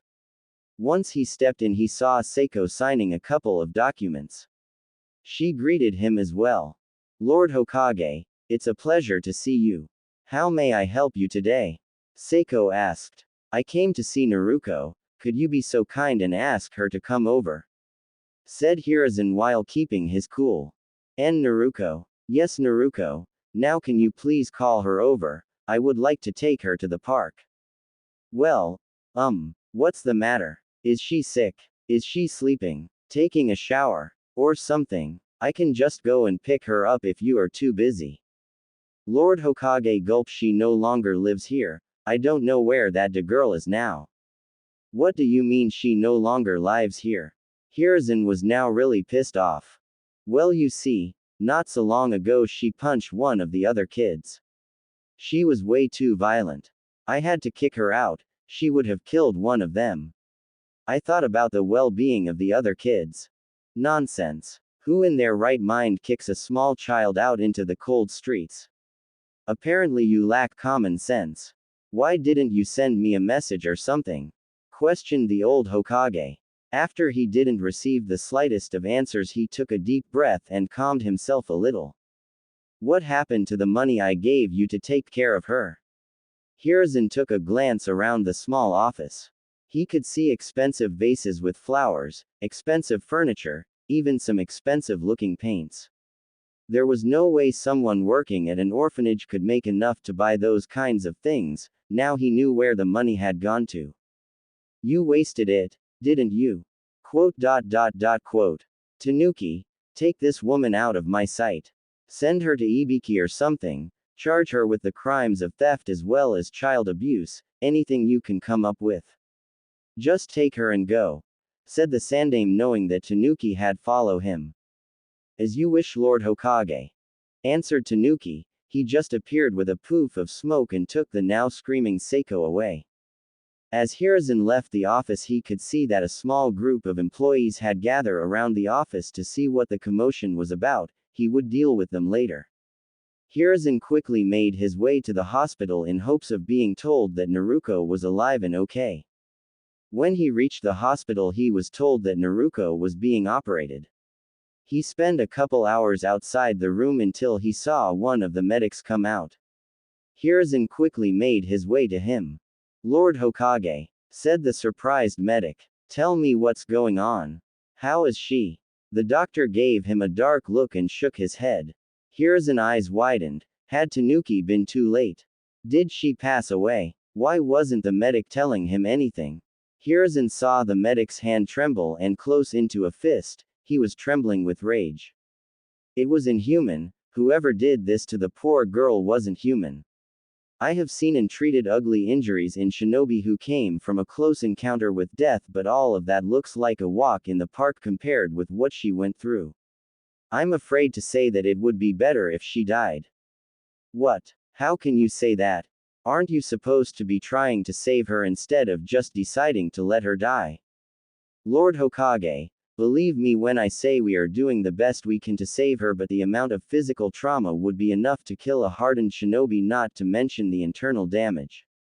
Is it that bad? Yes, it is. She has broken bones and ribs, a perforated lung, severe head trauma, and I can swear there is no one in this world who can bleed that much and still be somewhat alive.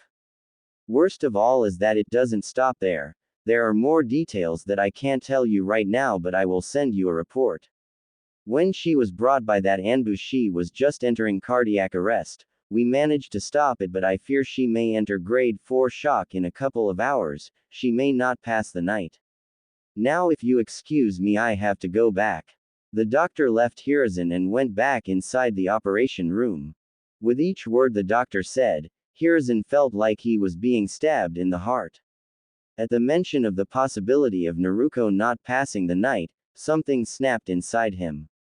The kind and righteous Hokage Hiruzen was known for died and was replaced by a bloodthirsty demon who only had revenge in mind. After the doctor went inside the room, Hiruzen quickly shunshined to his office. Once there, he called the Anbu captains. Lord Hokage, they said in unison and kneed in front on him. Hiruzen saw about half of the captains. He was quick to give his orders. I have a mission of the utmost importance. About 4 hours ago I was informed that a defenseless child had been brutalized in an alley. Right now she is debating between life and death. She may not pass the night. Here is where your assignment kicks in. I want you to find the culprit and erase him them from the face of the earth. You may do anything you wish, but you may not under any circumstance make it quick. Make it as long and painful as you can. I expect results within 2 days at the most. Disperse now. As you wish, my lord. The Anbu disappeared in a poof of smoke. Konoha was a dictatorship. Hiruzen as its leader was the maximum authority, and therefore what he said was law. He was justice. The moment the culprit had decided to land a hand on the girl he considered a granddaughter, them had forfeit their right to live. After the Anbu left, he made his way back to the hospital.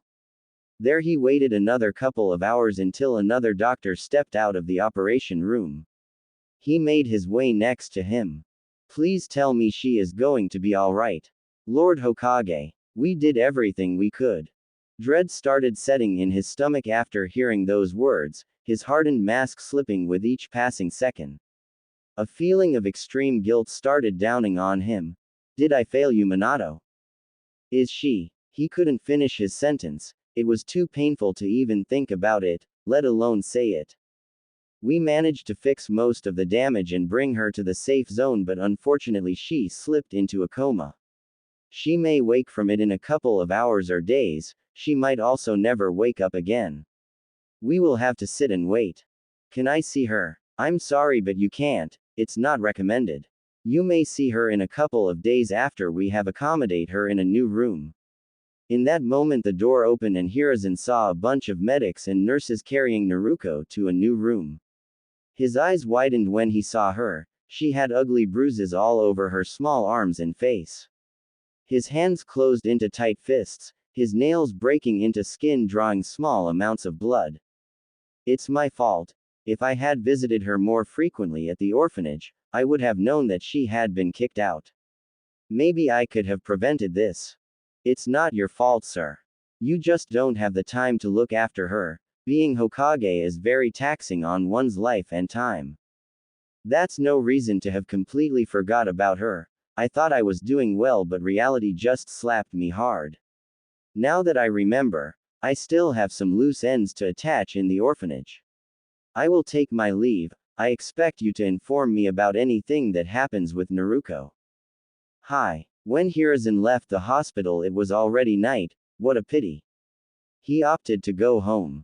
Tomorrow he would bring sweet justice to those who worked at the orphanage. Naruko woke up 2 weeks later. Her body ached, but at least she could move.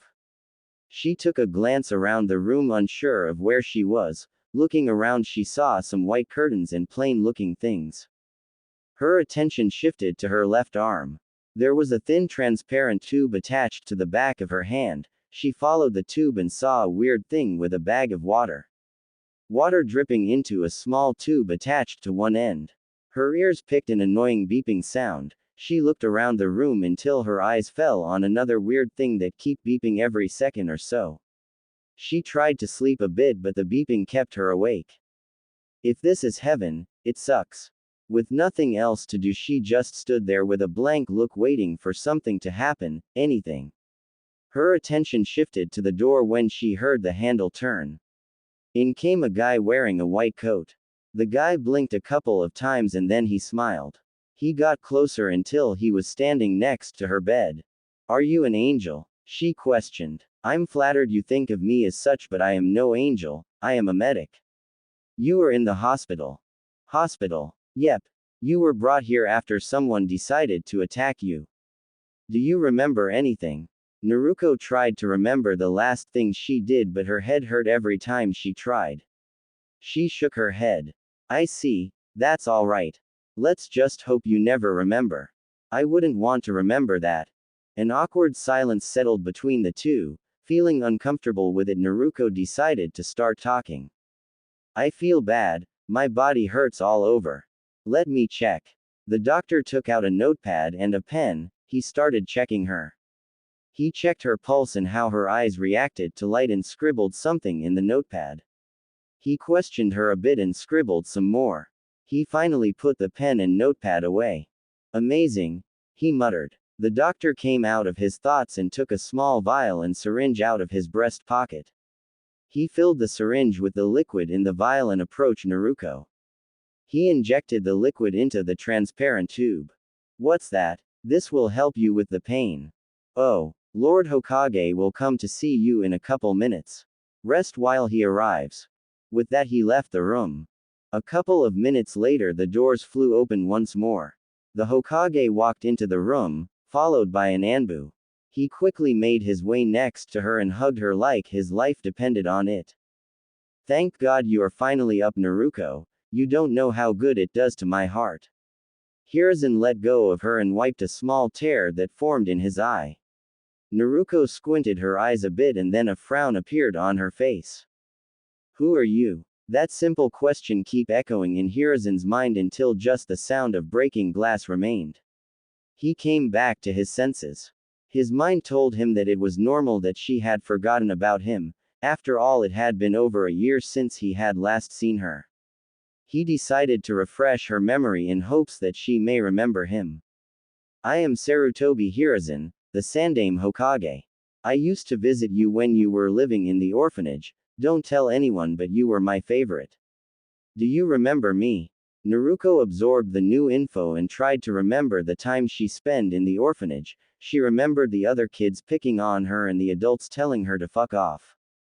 She took another glance at the Sandaime and noted his robes. She tried to remember harder. A small memory invaded her mind. She remembered a time when she was crying below a tree and an old man in red robes approached her. He made her laugh and forget why she was crying. Several more memories invaded her mind about other times when the man in red robes visited her.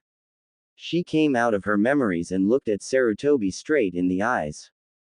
Gigi? Naruko asked with uncertainty. Glad to see you remember me, said the Sandaime with a smile.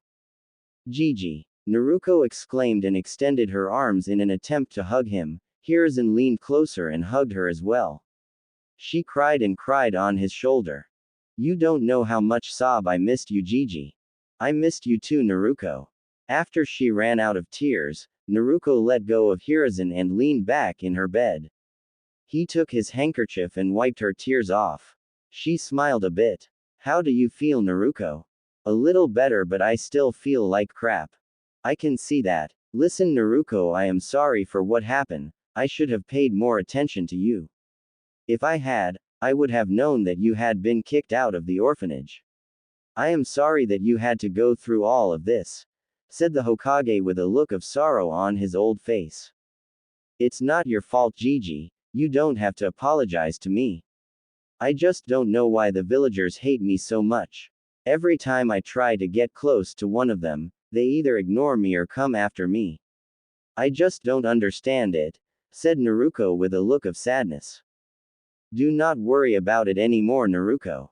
I will make sure that no one ever lays a hand on you ever again. That's a promise of a lifetime, said Hiruzen with a smile while placing his right hand on her small shoulder. She gave him a small smile. By the way, how long has it been since you were kicked out of the orphanage? Where are you living? What have you been eating? I was kicked out of the orphanage about a year and a half or so ago. I've been living in a small den outside Konoha and I've been eating berries and what I can find in the woods. Shusuke, his name was, he taught me how to grow plants before he was killed in one of his travels. I was doing fairly well. Now she looked at the floor with shame. But when winter hits I can't find anything. I come to the village and steal a little from the merchants. It's not like I want to, but the hunger is just too much, finished the blonde girl. The Hokage looked like he had been hit in the face with a boulder. Here was Naruko telling him that she had been living for the past year and a half in a den with nothing else to eat other than berries, plants she grew and stuff she stole. A feeling of pain filled his old heart. He would have to make up to her for all the time she spent living in that place. An idea suddenly hit him. I had no idea, Naruko. It's okay. You did what you had to do in order to survive, anyone would have done the same. You know, Naruko, how would you like to have your own house? Well, an apartment, but what matters is that it's yours and only yours, said the Hokage with a smile.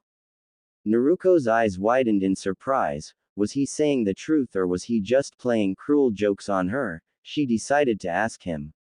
An apartment? Are you serious, Gigi? Yes, I am serious, Naruko. I will give you an apartment and a monthly allowance so you can buy food, clothing and anything you may need. Yay. Thank you so much, Gigi. She was about to hug him and give him a kiss when she leaned back in her bed, pain shoot through her body. Ouch. Take it easy, Naruko. Rest well first. When you get better we will go and take a look at your new apartment. With that said, the Hokage gave her a hug and a kiss in the forehead. Rest well. After saying that he left. Outside Naruko's room, the Hokage was talking with the Anbu he had brought along. Tanuki, I want you to guard this room, don't let anyone who isn't my personal team of medics or myself inside. I fully expect you to follow my orders. Of course, Hokage-sama, I will guard this room with my life. Very well, I must take my leave now. The Hokage left to do his much neglected paperwork. 2 weeks passed and Naruko was as good as new. The doctor told her she could go. Hiruzen was there when she was released. He took her to what would be her new home. The apartment he had brought her was in the top floor of the building. It was a 4-room apartment. It had a small kitchen, a small dining room, a bathroom and what would be her bedroom. She had been delighted. In her eyes it was huge and had anything she needed.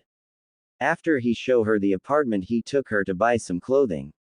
The clothes she had been thrown away because of the pitiful state they were in. She only had the clothing the hospital had given her. Once in the store the woman who was in charge tried to kick her out, only to meet the cold and unforgiving eyes of the Hokage. She quickly acted polite and let them wander around the store. She even gave them a 50% discount. At the end of the day Naruko had so many different types of clothing and shoes, she would need at least 2 wardrobes to fit all of that in. After getting clothing, the Hokage bought her some furniture so her apartment wouldn't look so empty. Finally night came and he invited her to eat to a fancy restaurant. Without a doubt Naruko would remember this day as the best day of her short life. Life for 11-year-old Uzumaki Naruko couldn't be worse, but it seemed that people got creative with each passing day. It would be a good thing that people got creative, but for Naruko it was all the opposite. This was bad because people's minds always came up with new and twisted ways to torment her. Whether it was beatings in a dark alleys, overcharging her for the food she bought, ignoring her and sending glares and disgusted looks, or just vandalizing her apartment. She was fed up with all of that, but she would stand tall and proud waiting for anything they felt like throwing her way. She would not run. She would gain their respect and admiration and prove everyone that she was not weak nor a disgrace to the village, much less a demon as all of the village liked to call her. Naruko was currently sitting in a chair in the small kitchen of her apartment. An empty cup of ramen was in front of her. Her outfit consisted of an orange jacket with blue on the upper shoulder areas as well as up and down the front, a white swirl with a tassel on the left side, a red swirl on the back and a big white collar. She also had an orange skirt with thigh-high black socks which would be replaced by orange pants on cold days and blue sandals. She was thinking about all that has happened to her in her short life. She remembered the time she spent in the orphanage, the time she spent sleeping in her small den, her first beating, the day the Sandaime gave her the keys for her small apartment, the day he signed her up at the academy, and of course the upcoming festival. It had been a little over 6 years since the day the Sandaime had given Naruko her apartment. A lot of things had happened since then, mostly bad but bearable. Since that day Naruko had been beaten at least 1 out of the 7 days of the week and brutally beaten at least 2 more times. The only thing that saved her life were the Anbu that Hiruzen had assigned to protect her. Most of the time they had arrived late, but nonetheless they had taken the mob away to never be seen again. This didn't seem to stop the beatings, it would seem that it only served to enrage the villagers even more. I should get going before the Kyubi festival starts. With that thought she left the village to go hide in the forest. The Kyubi festival lasted 3 days. During those days people would celebrate the defeat of the fox at the hands of the Yondaime. The problem was that some of them would go hunt Naruko down and others would go vandalize her apartment. There was no safe place for her during those days. She wouldn't like to be present while they destroyed her property, and sure as hell she didn't want to be wandering around the village while the festival lasted. Today was the 3rd day of the festival. Naruko had done a great job at hiding, so far no one had found her. Still she had heard them in the distance looking for her, but it seemed that she would get away without a scratch this time. Great. A couple more hours and the festival will come to an end. I just have to stay put and not make any kind of sound. Still I am hungry. I should get some sleep, maybe that will take this hunger away. With that last thought she drifted off to sleep. Unknown to her, footsteps could be heard getting closer. By the looks of it the villagers wouldn't rest until they found Naruko and beat the crap out of her. The mob that had initially left Konoha had been about 120 members strong, but when they couldn't find her, they had decided to split into team of 8, that way they would cover more territory in less time. Unfortunately for her, one of the 15 teams was pretty close to her. She realized she had been found a little too late. She had woken up once she felt a hand on her leg trying to pull her out of the den she had been hiding for the last 3 days. With a mighty pull she was out. Just look what I found. I knew this time we would find the demon. One of them said exited. Hell yeah. Let's show the demon what happens when it tries to hide. No. Leave me alone. I have never done anything to you. Don't hit me please. Naruko was starting to cry. Like hell you haven't, demon. Now shut up and receive your punishment. For the next couple of minutes she was punched, slapped, kicked, cut and even step on. Now they were about to start punching and kicking even harder when one of the men spoke up. Wait a bit guys. What is it? You have heard about what happens to those who abuse the demon scum, right? Yay. It pisses me off. Well, if we are caught don't even say it. Fine. Anyways, if that happens, we should at least make sure we take the demon down with us. We would be hailed as heroes. You are right, but how do we kill it? I mean, it doesn't matter how many times we punch and kick, fucking demon won't die. It's not even funny, it's frustrating. I know, I have been thinking and came up with the solution. Well, what is it? We have 2 options. We can either decapitate it or decapitation. Well, it makes sense, but it wouldn't suffer that much. It seems merciful in a kind of way, you get what I mean. Yeah, I know. That's why I came up with another way to get rid of it. We burn it alive. Some of the men shivered at the thought of being burned at the stake. Some were delighted with the idea and were quick to act. Then what are we waiting for? Start getting logs and anything else we need to make the fire. The group dispersed and went looking for wood. 2 guys stayed behind to make sure the demon wouldn't escape. A couple of minutes later a pile of wood was resting in the small clearing they had moved to. Naruko had been tied up to a log and thrown in the middle of said pile. Anyone got a light? Several men started looking in their pockets. One of them took out a shiny lighter and gave it to the leader. Let's make history. The guy threw the lighter into the pile and it started to burn, helped by the dry leaves and paper that had been put in there as well. A couple of minutes later the fire was at its peak and was starting to burn Naruko. She kept trying to free herself, but she had been bound tightly. A part of her pants catch on fire, the extreme heat making her scream in agony. Another part of her jacket also caught on fire and was burning its way to her stomach. Her vision started to fade, but the pain kept her awake. She looked at the people. She saw wicked grins and excitement in their eyes. There was no way out of that hell. This was it for her. She heard someone shout, "Sweden! Suihachi! Water release! Water wave palm!" A cold jet of water hit her, successfully extinguishing the fire.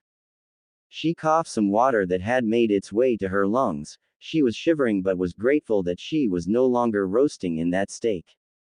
She opened her eyes just in time to see 6 people landing around her. 5 were wearing black cloaks and the other a white one. The one in the white cloak raised his hand and snapped his fingers. In an instant Naruko was released from her binds. An Anbu took Naruko in her arms and left for the hospital. In the distance she could hear the screams of who would have been her killers. It had been nearly a year since that night.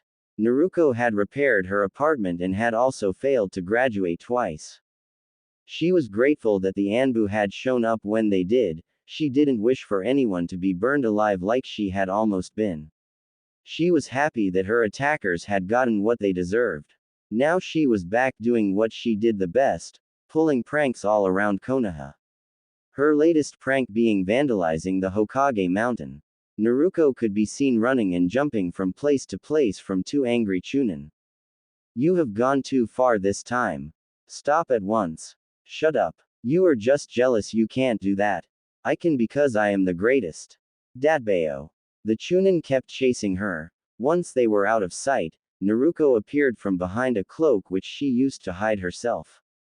"Way too easy. Nothing like the Anbu. I should get going. All this chasing made me hungry," Naruto told herself. She was just turning around when a hand was placed in her shoulder, making her blood go cold. She had a pretty good idea who that hand belonged to. Turning around, she confirmed her suspiciousness. "Iruka's sensei. I was on my way to the..." She couldn't finish. Iruka placed a hand on her mouth, tied her up and carried her over to the academy. A tied-up Naruko could be seen in front of the classroom, and angry like hell Iruka was on her side glaring at her. "Listen Naruko, and listen well. You have failed the graduation exam twice. Stop fooling around and start working harder," said Iruka. He didn't care about her. He just wanted her to graduate so he could finally get rid of her. He didn't want to see her anymore. "Whatever," said the blonde, turning her head away from Iruka. Iruka's eye twitched. "We are going to have a review test for the Henge no Jutsu. Those who have passed it will have to line up as well," shouted Iruka, earning groans of displeasure from his students. Sakura was first, followed by Sasuke, Ino, Shikamaru, Choji, Kiba, Hinata, Shino, Amy, a couple of other students, and finally Naruko. "This sucks," said Shikamaru. "It's all your fault Naruko," said Ino. "Tisk. Like I care." Naruko, "Stop fooling around. You are next." Naruko stepped to the front of the classroom and gathered her chakra. With a poof she transformed. In her place now stood a young naked woman with really thin clouds of smoke around her breast and lower body. The clouds did little to nothing to cover her up. Iruka froze up, and with a big gush of blood he was skyrocketed backwards, so did some of the other kids in her class. She transformed back to her original form. "I should have known better. I call this technique the sexy no jutsu," said Naruko with a smirk. "Idiot. How the hell you dare invent such stupid technique?" yelled a pissed off Iruka with his famous big head no jutsu, angry he had been made look like a fool. Naruko was now in a cleaning platform, a wet cloth in her hands. She had to clean the Hokage monument. Iruka had been assigned to watch over her and make sure she didn't try to escape. Damn it! Damn it! Cursed Naruko. "You aren't going home until you clean it up good. I don't care. It's not like anyone is waiting for me at home. I don't care. I won't spend all my day looking after you. Better work harder. I have stuff to do." A couple of seconds later Iruka spoke once more. You know something, if you hurry up you can go home and train and possibly pass this year's exam. Becoming genin is the first step to reach your dream of becoming Hokage. Naruko's eyes lit up. You are right. The faster I finish this, the sooner I can go home and train. I won't fail this time, I will become genin Dadbayo. With that, Naruko finished in no time and headed to her apartment to train for the rest of the day, in hopes of passing the graduation exam that would take place the next day. We will now start the final exam. If your name is Call, head to the classroom next door. The subject will be the Bunshin no Jutsu, explained Iruka. Damn it, the only thing I am not good at, thought Naruko. Students were called to the next room. Before long it was Naruko's turn. Her examiners would be Iruka and Mizuki. I have to do it. I have to do it. Datbayo. Bunshin no Jutsu. After the poof of smoke cleared, Naruko took a glance at her clone. Its outfit and skin had the right colors, but it was laying in the floor with its tongue out. It looked like it was begging a quick and painless death. Naruko looked at it with horror in her eyes. Iruka's eye twitched. By the looks of it he would spend another year with her. You fail, Iruka said through gritted teeth. Iruka. Her movements and stamina were great, she did replicate, even if it came out like that, perhaps we should pass her, said Mizuki. Naruko's eyes lit with hope after Mizuki's comment. Mizuki, everyone else could at least create 3 perfectly looking clones. She could only make that, and it looks like it's begging for death. I can't pass someone like her. Naruko looked at Iruka with anger in her eyes. Naruko was sitting in the swing in front of the academy looking as sad as someone who had failed 3 times could look. She could hear the adults praising their children. She could also hear how bad people were talking about her and her failure. He had had enough and decided to head home. Halfway her trip she could hear Mizuki calling out her name. He walked with her towards her apartment. Why does he pick on me the most? It's not fair. He only wants you to become strong, you know. Yay, but I really wanted to graduate this time. Fine, I'll tell you a big secret. Naruko was inside the Hokage residence looking all over for the scroll Mizuki had told her. Apparently if you learned a technique from it, you would instantly graduate from the academy. What are you doing in my house, this late at night? Naruko froze on her tracks. Turning around she saw Hiruzen with a cup of coffee. She did the first thing that came to mind. Sexy no jutsu. What the? After seeing the sexy technique he was instantly knocked out, passing out from blood loss. Naruko kept searching for the scroll. After she found it, she headed to the spot Mizuki had told her to practice the technique that would help her graduate. In front of the Hokage residence, several ninjas were gathered.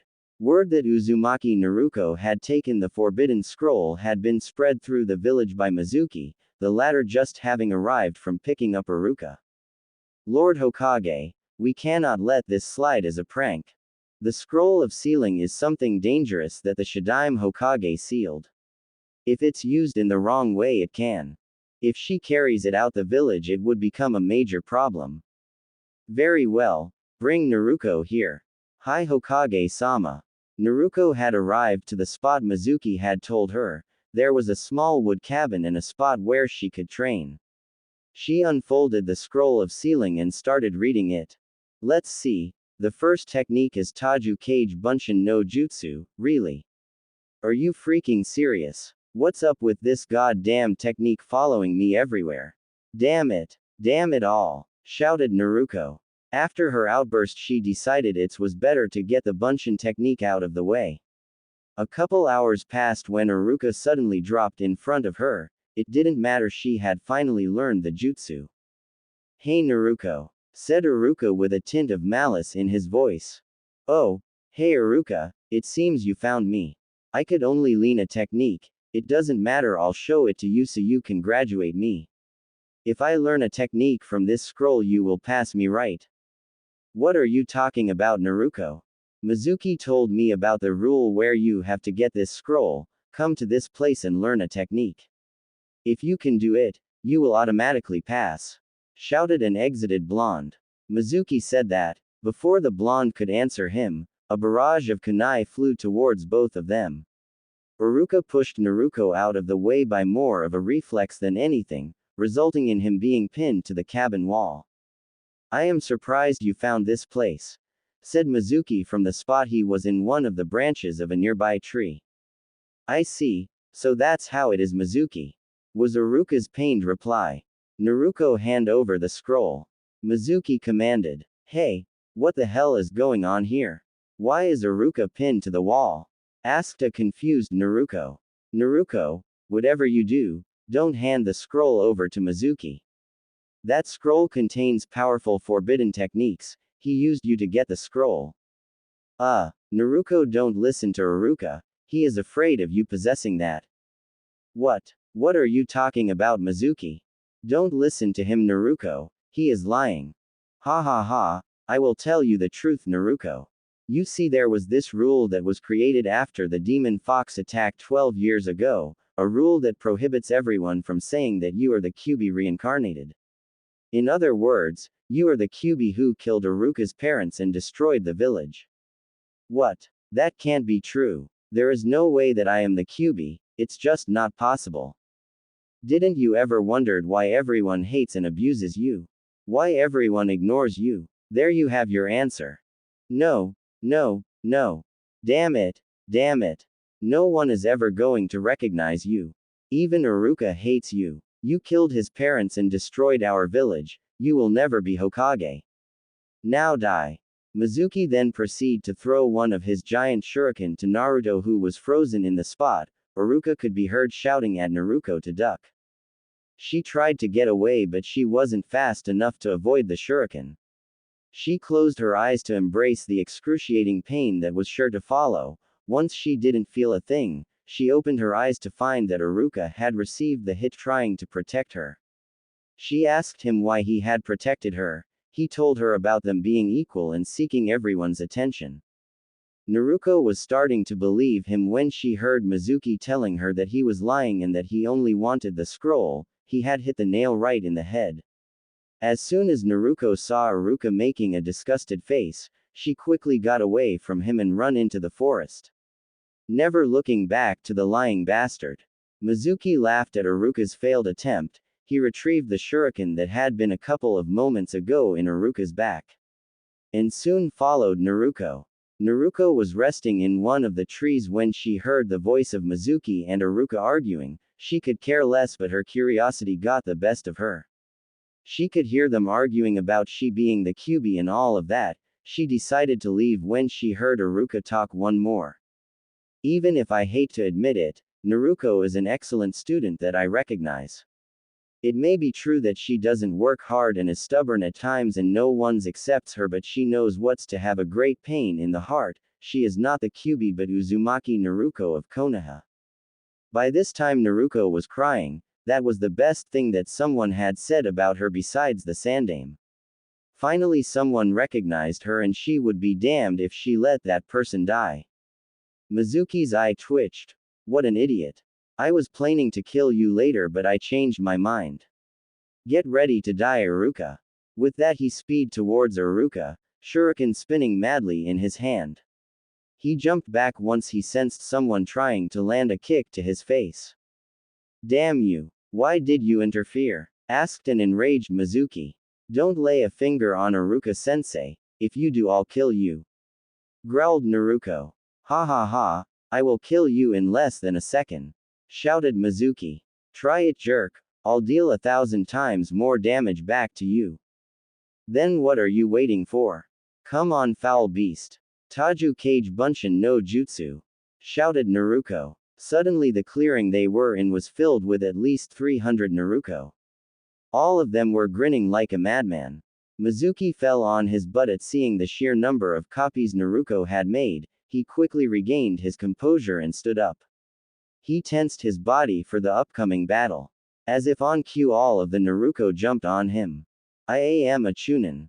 I won't be defeated here. Mizuki roared.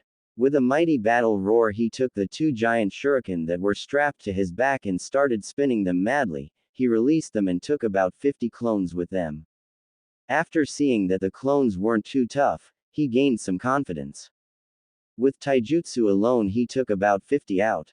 He no longer had kunai but he had shuriken, with shuriken he took 20 out.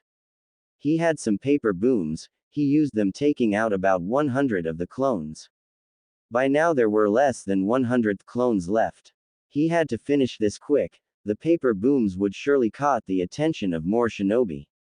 He decided to finish the battle with a fire and earth jutsu, take the scroll and leave to never be seen again.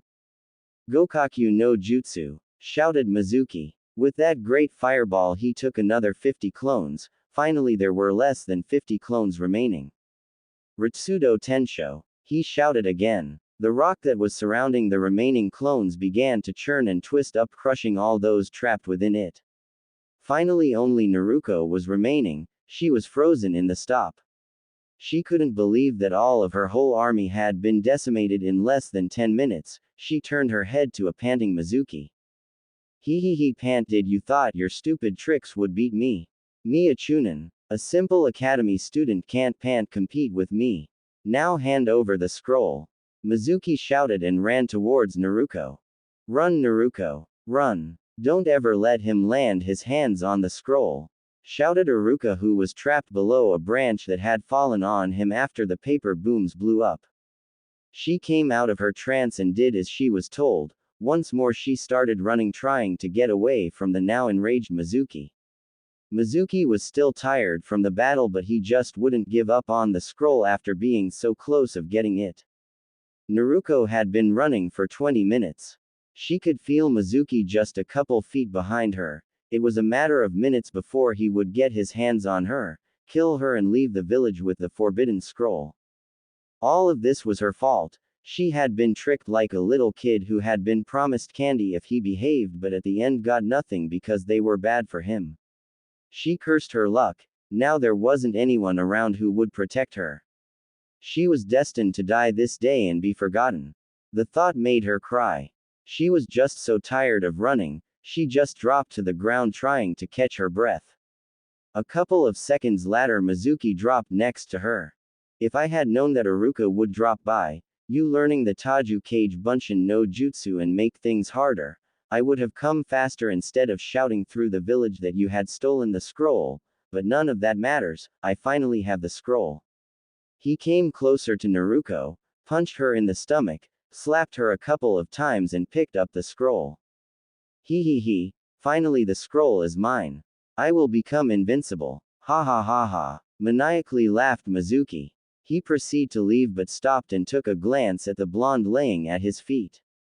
An idea assaulted his mind. He smirked and crouched in front of Naruko and started talking. You know, I couldn't have done it without your help. There is also this little thing I want to experience before I leave this damned village and you will be the perfect partner. You will serve me one last time. Mizuki then proceeded to rip Naruko's jacket and shirt off, revealing all her belly and chest. He then ripped her pants and undergarments, leaving her completely naked. He started taking his flak jacket and shirt off as well as his pants. Naruko tried to get away but was quickly subdued by Mizuki.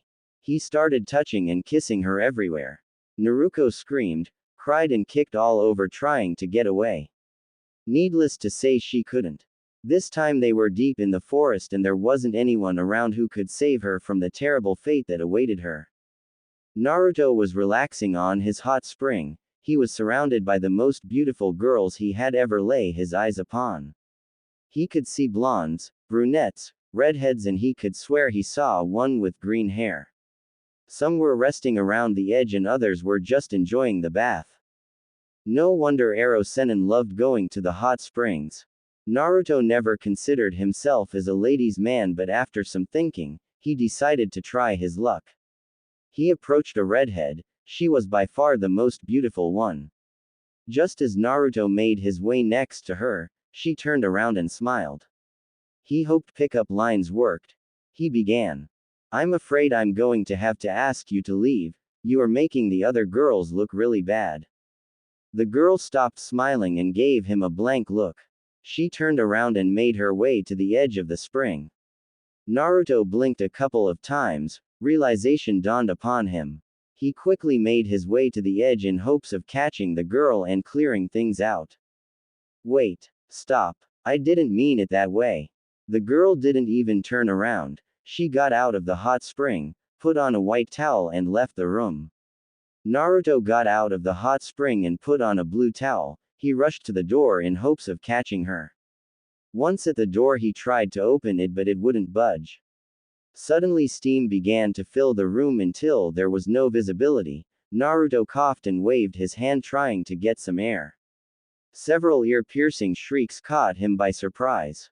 What was that? The girls. He didn't waste any time and jumped straight into the hot spring. His tongue tasted iron instead of the mineral flavor it had been accustomed to. He broke into the surface and inhaled deeply. He rubbed his eyes trying to get the liquid off them. Little by little the steam began to settle down and he met a gruesome scene. Blood was splattered all around the walls. The lifeless forms of all the girls he had seen earlier rested all around the place, some at an awkward angle. His mind just noted the fact that he was no longer bathing in his hot spring, he was in a pool of blood. Ah, what the fuck? He didn't waste any time and tried to get out of that pit, but every time he tried to get to the edge, it seemed like it moved further and further away. Trying to walk in water didn't work. At this point he was really freaked out. It didn't help when he felt someone's eyes on him.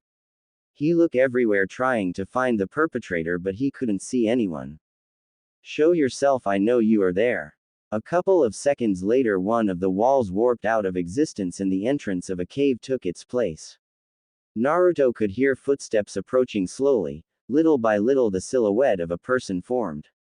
The person stopped walking. Naruto froze on the spot. In front of him was a young Madara standing in all his glory, eternal Mangekyo Sharingan turning madly. Madara. No wait. It's not even possible. Madara is dead. Who are you? Naruto was agitated. Madara didn't answer. Instead he looked up to the ceiling and with a wave of his hand, it collapsed. Several pieces hit Naruto and it hurt. He couldn't understand why. You couldn't get hurt in dreams. He tried with all his might to wake up but he couldn't. With a snap of Madara's fingers the walls of the hot spring collapsed and now they were standing in the middle of Konoha, the pool of blood slowly turning into mud and then ground. Naruto dug himself out and got into a fighting stance. Madara turned to him and then waved his hands in a look around gesture. Naruto changed into a defensive pose and little by little took in his surroundings. He knew that by this time there should have been people around getting what they needed to make dinner or just wandering around. Only the cold air of the night met him. A small shiver ran through his spine but he managed to suppress it. He didn't want to show weakness in front of that Madara look-alike. The silence was killing him. Where is everyone? What did you do? Who are you? Naruto could hear a small chuckle. He got angry.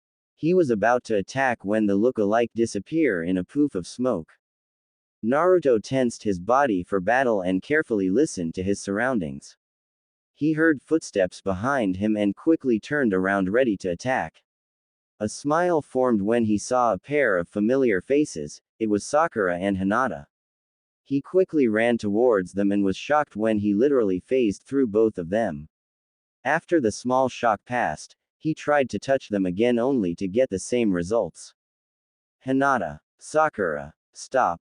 Both kunoichi stopped and then looked at the sky. A couple of seconds later they started walking again ignoring the shouts of the desperate blonde. Naruto stopped shouting and then turned to the sky wondering what could have they been looking at. He saw something he had only heard about.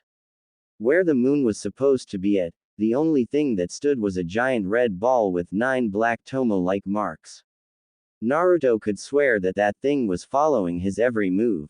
Beautiful, isn't it? A voice whispered in his ear. Naruto jumped forwards and then turned around to meet his nemesis. Madara stood there with a smile which promptly changed into a grin. What's the meaning of this? Shouted Naruto. I'm not going to bother telling you. Goodbye, Naruto. Before Naruto could even speak he felt a pull on his towel which kept increasing until he was pulled upwards. He managed to hold himself from a lamppost and looked behind him to see what was going on. The tomo in the red ball had began to spin and created a vortex which was trying to suck him in. Naruto felt that if he didn't let go of the post his arms would pop out of their sockets, but his mind screamed not to let go. If he did, only God knows what would happen once that thing got him. Madara appeared in front of him once more with a look of pure boredom. Without saying a word, he made some hand seals and unleashed a fireball on Naruto's face. The pain finally making Naruto go of the lamppost. With an ear-piercing scream, he was sucked inside the red ball. Naruto woke up screaming, cold sweat running down his forehead. It took him a while to calm himself down. A nightmare? Fucking Madara, even haunting me in my damn dreams. Naruto kicked off the covers and headed to the bathroom. He took a long cold shower, but when he got out he noticed that the towel he had tried to dry himself with had accumulated dust in the week he was off.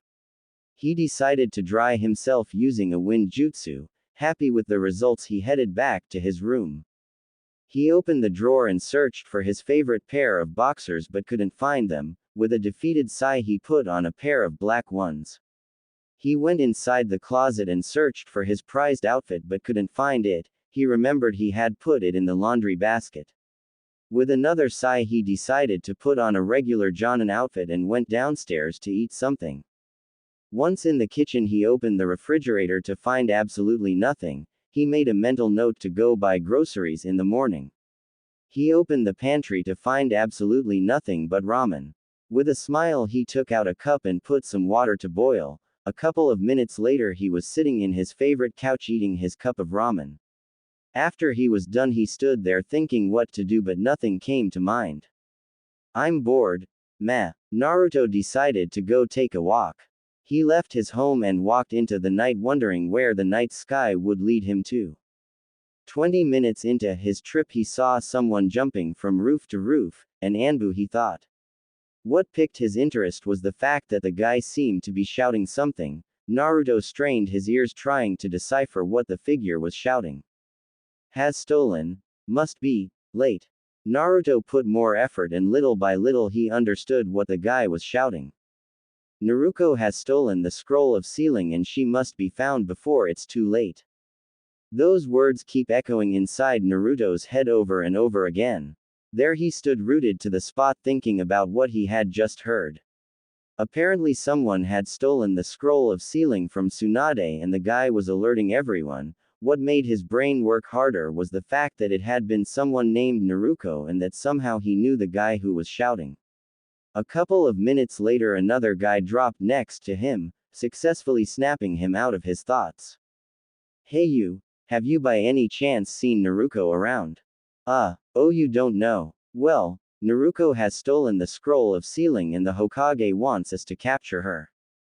Naruko. The guy gave Naruto a weird look but just shrugged it off thinking that Naruto must be new in the village. He decided to enlighten him. You must be new. Anyways, you can't miss her. She is a girl around 13, blonde hair in 2 long pigtails, 3 whisker-like marks on each cheek, about this tall and wears an absolutely ugly orange outfit that screams, "Kill me." Like I said, you can't miss her.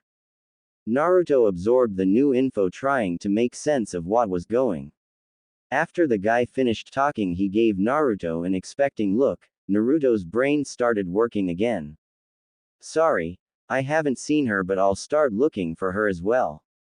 Thanks for the info. The guy gave him a nod and left to keep searching. A part of Naruto's mind came with the conclusion that someone was pranking him, but another part asked him who would prank him at 4 in the morning. Without a clear answer he decided to search for the girl. After looking around the village he saw that he wasn't the only one searching for Naruko. He saw about 100 shinobi looking for the girl. He also saw about 10 teams of Anbu looking as well. Wow. The idea that someone was pranking him slowly disintegrated with each new shinobi he saw. After a while he finally remembered who the guy was. It was Mizuki. That can't be. Mizuki died a long time ago. He told himself.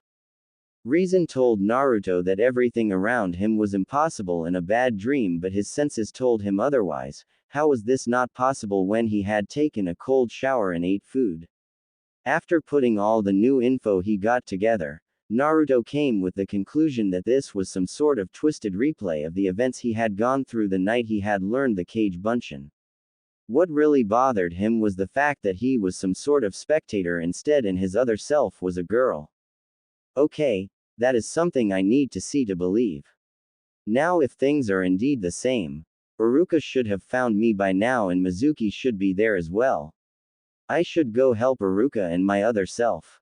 Having made up his mind, he didn't waste any time and rushed to the forest. Now if he could only remember where the cabin was.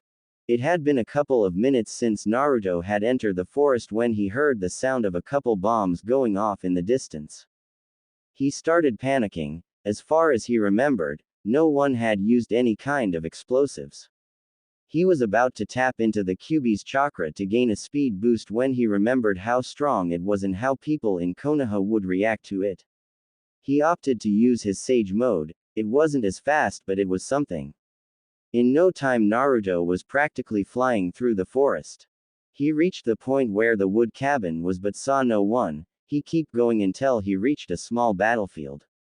He scanned through it. He saw two giant shuriken embedded to a tree, a bunch of shuriken, a small dome made out of earth, the crater the paper bombs had made, and a couple of burnt trees. A ragged breath caught his attention. He searched until his eyes fell on Iruka, who was trapped below a tree branch.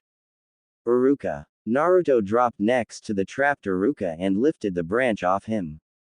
Iruka, tell me what happened. Where is Mizuki? Where is the girl? Iruka took a couple seconds to even his breath. He tried to move, but it wasn't easy with an injured leg and a hole in his back. He let out a sigh and dropped next to a tree. He turned towards Naruto. They went that way after he obliterated her army. She may be already dead for all I know, and Mizuki could be making his way to the fire border. Find him. Don't let him escape with the scroll. Will you be okay? Yes. Just go and capture that traitor. Naruto nodded, and once more he was flying through the trees with the help of his Sage mode. He was worried about his past self and what would happen if she died. Would he die as well? Naruto decided to stop with the negative thoughts and hurry up instead. He used the sensing abilities of his Sage mode and picked up two chakra signals just a couple of miles ahead of him. It wouldn't be long before he caught up with them. The scene that met Naruto when he finally reached the two chakra signals was anything but pleasant.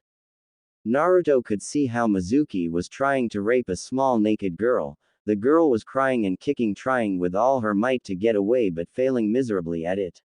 Rage took over Naruto. He rushed towards Mizuki and kicked him hard enough in the stomach to send him crashing to a tree, no doubt his increased strength breaking a couple ribs.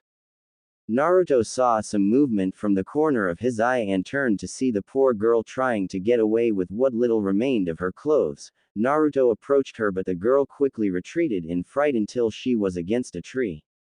He could see the fear in her eyes. Naruto unzipped his flak jacket and gave it to the girl. He gestured the girl to cover herself with it.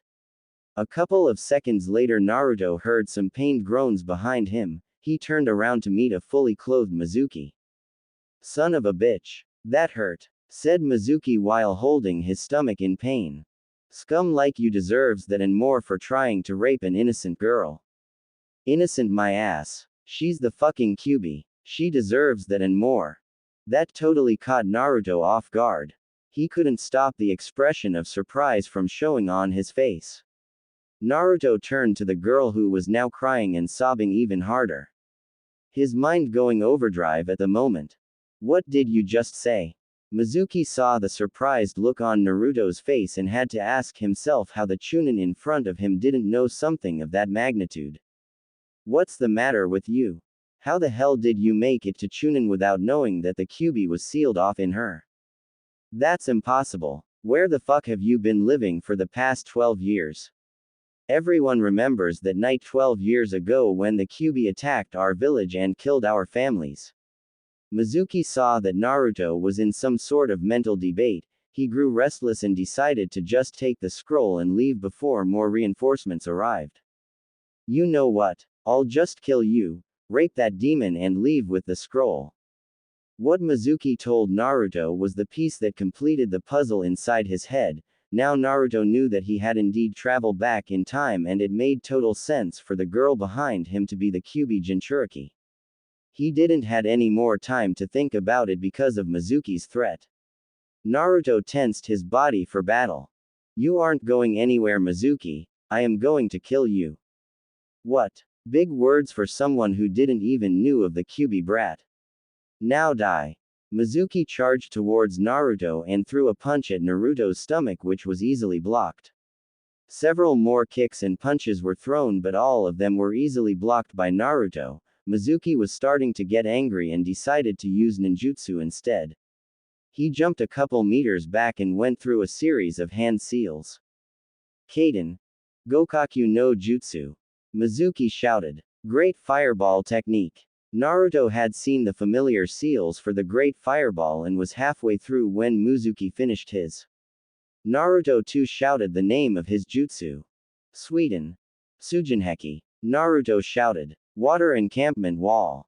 A wall made out of water rose from the ground, successfully blocking the fireball. Mizuki was shocked to see how the wall formed out of nowhere. As far as he knew, there were no water sources nearby.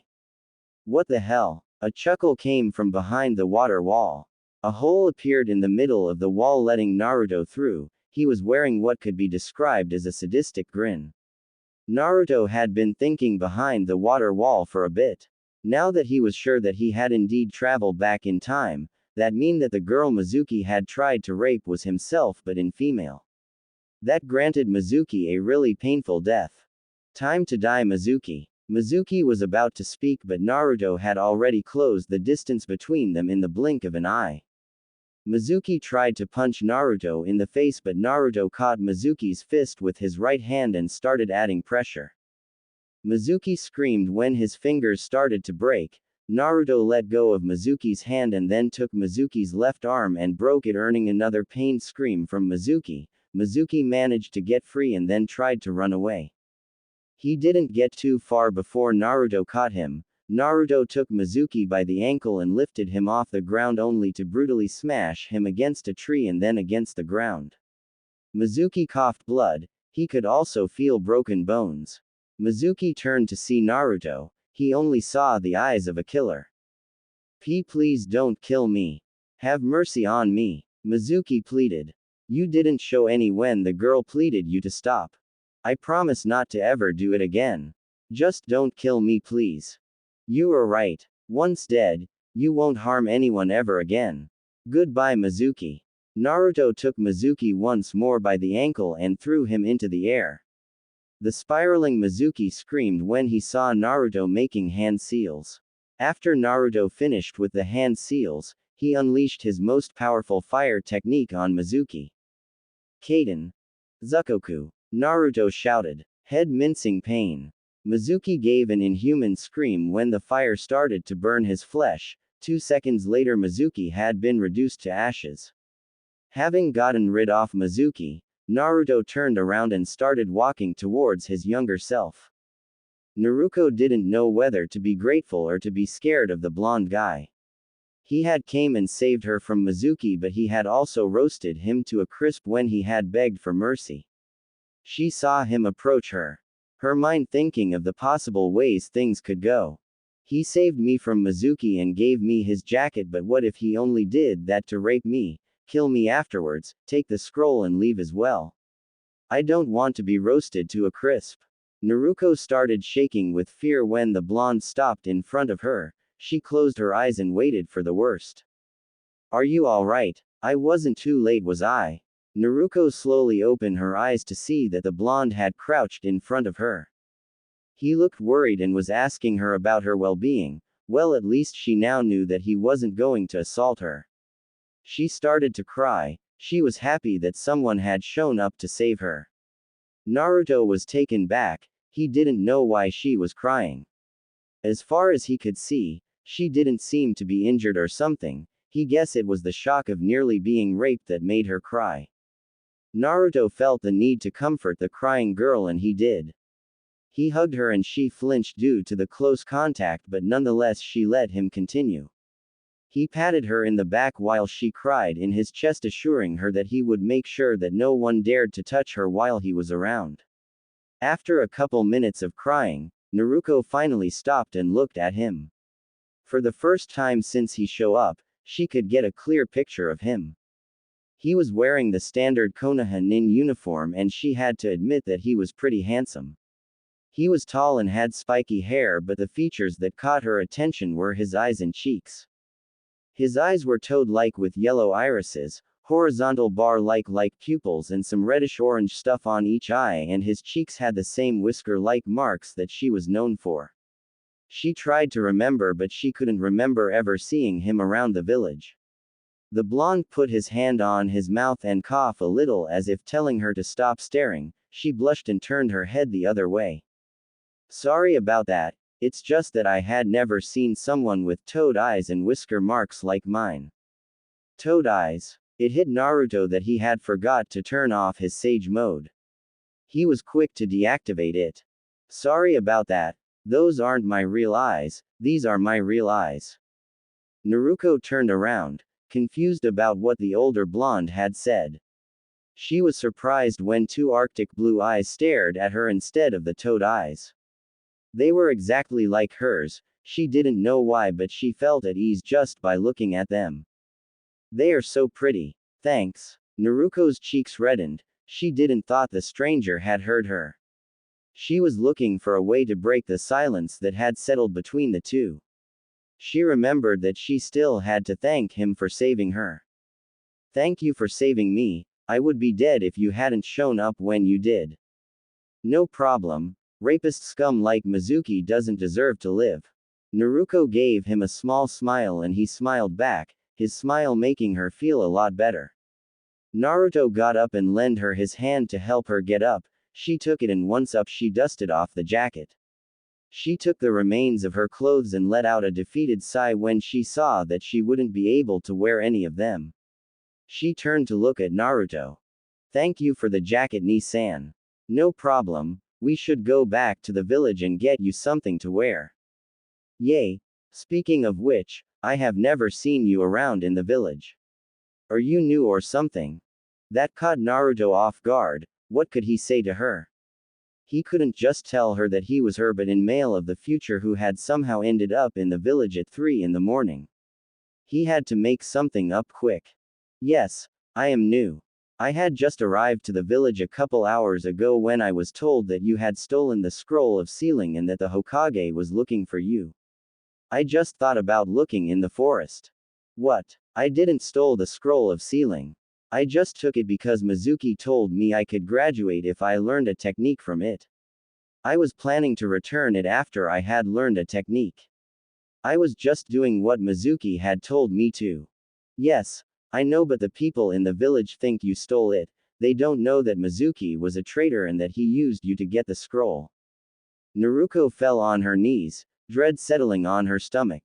She knew that even if she told the villagers that it had been Mizuki's plan, they wouldn't believe her and would punish her anyways.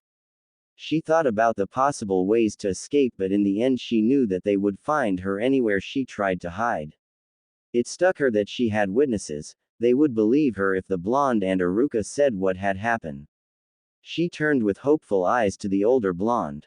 Ni-san, you will tell them what happened, right?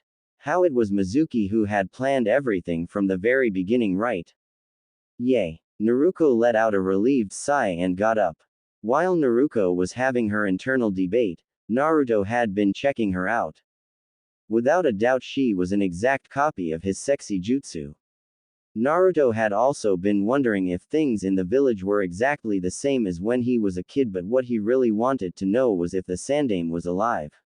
He was about to ask the girl about the Sandaime when he saw her giving him an expecting look. It seemed she had asked him something.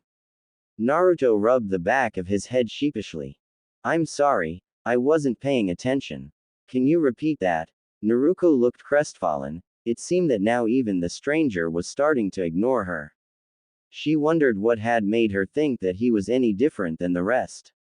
Without a doubt he didn't want to spend any more time than necessary with her. After all, who would want to spend time with a demon like her? It was nothing. Let's hurry up and clear things out with Gigi, she told him. Naruto saw her making her way to the scroll of sealing and picking it up. He felt how her aura had darkened and somehow he knew that it was his fault. He started thinking about anything that he may had said to upset the girl, but nothing came to mind. Maybe it had been what she had asked him about, he couldn't think of anything else. Hey, Naruko, is that your name? After she gave him a nod, he kept going. I am sorry that I upset you somehow, but if you tell me what is it that I did, I can try to fix it. Naruto was now giving her a pleading look. This was something new to Naruko. Never had someone asked her about how they could make things better after they had upset her. She thought that maybe he was just playing around with her. She looked at him directly in eyes and saw nothing else but sincerity. Maybe he really didn't ignore her on purpose. She let out a sigh. I asked you what was your name, I thought you were just ignoring me. Oh, I'm sorry about that. My name is Naruto. Naruto, she slowly said. It's kinda funny that our names are different by just one letter. No kidding. Now that we kinda know each other, I want to properly introduce myself. My name is Naruko Uzumaki. Nice yo meet you Dadbeo, cheerfully said Naruko. Naruto thought about properly introducing himself to Naruko just like she had done, but was wondering what would her reaction be if he told her that he had the same last name. He weighed the pros and cons, but in the end he decided to introduce himself as well. Now he just had to look like he was surprised after finding out her last name. He was about to start talking when several people landed around them. It seemed the Anbu had finally caught up with them. The one in the white cloak was the first one to speak. Uzumaki Naruko, you are to come with us. You are charged with the crime of high treason. Your trial will begin as soon as you enter Konoha. As soon as the guy stopped talking, two Anbu took Naruko by the arms. What? I didn't do anything. Let me go. She turned to Naruto. Naruto ni-san, tell them what happened. She begged. Silence. One of them ordered. Hey, wait a moment. You can't do this. Naruto took a couple of steps towards the imprisoned Naruko, but another two Anbu blocked his path. Are you trying to interfere with our duty? Asked the Anbu captain. She is innocent. I saw everything, she was just framed by Mizuki. The Anbu captain didn't move for a couple of seconds. He then waved his hand. The two Anbu that blocked Naruto's path moved to the side. Very well. You are to accompany us. Witnesses can't be ignored. Naruto saw one of the Anbu pick up the scroll of sealing. He also noticed how Naruko was still struggling to get free. Tell your guys to release her. I told you she is innocent.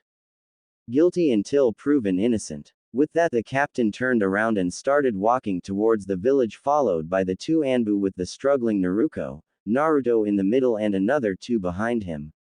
Shit. What did I get myself into? How the hell I am supposed to explain who I am to the Hokage and the council? Naruto thought on the way to Konoha. Naruto was quickly brought out of his thoughts when he felt a stabbing pain on his back, which was quickly followed by others on both his legs and arms. He quickly jumped to a tree and was quick to scan the area. He tried to take out a kunai to block the incoming strike, only to notice that he didn't had his hip pouch, which resulted in him receiving a deep cut on his hand. Naruto jumped away, trying to get some distance between himself and the Anbu, but it was hard when he was weaponless, wounded and outnumbered. He saw Naruko trying desperately to get free, but getting a karate chop to the neck. He saw the captain pick her unmoving form, the scroll of sealing, and then walk away.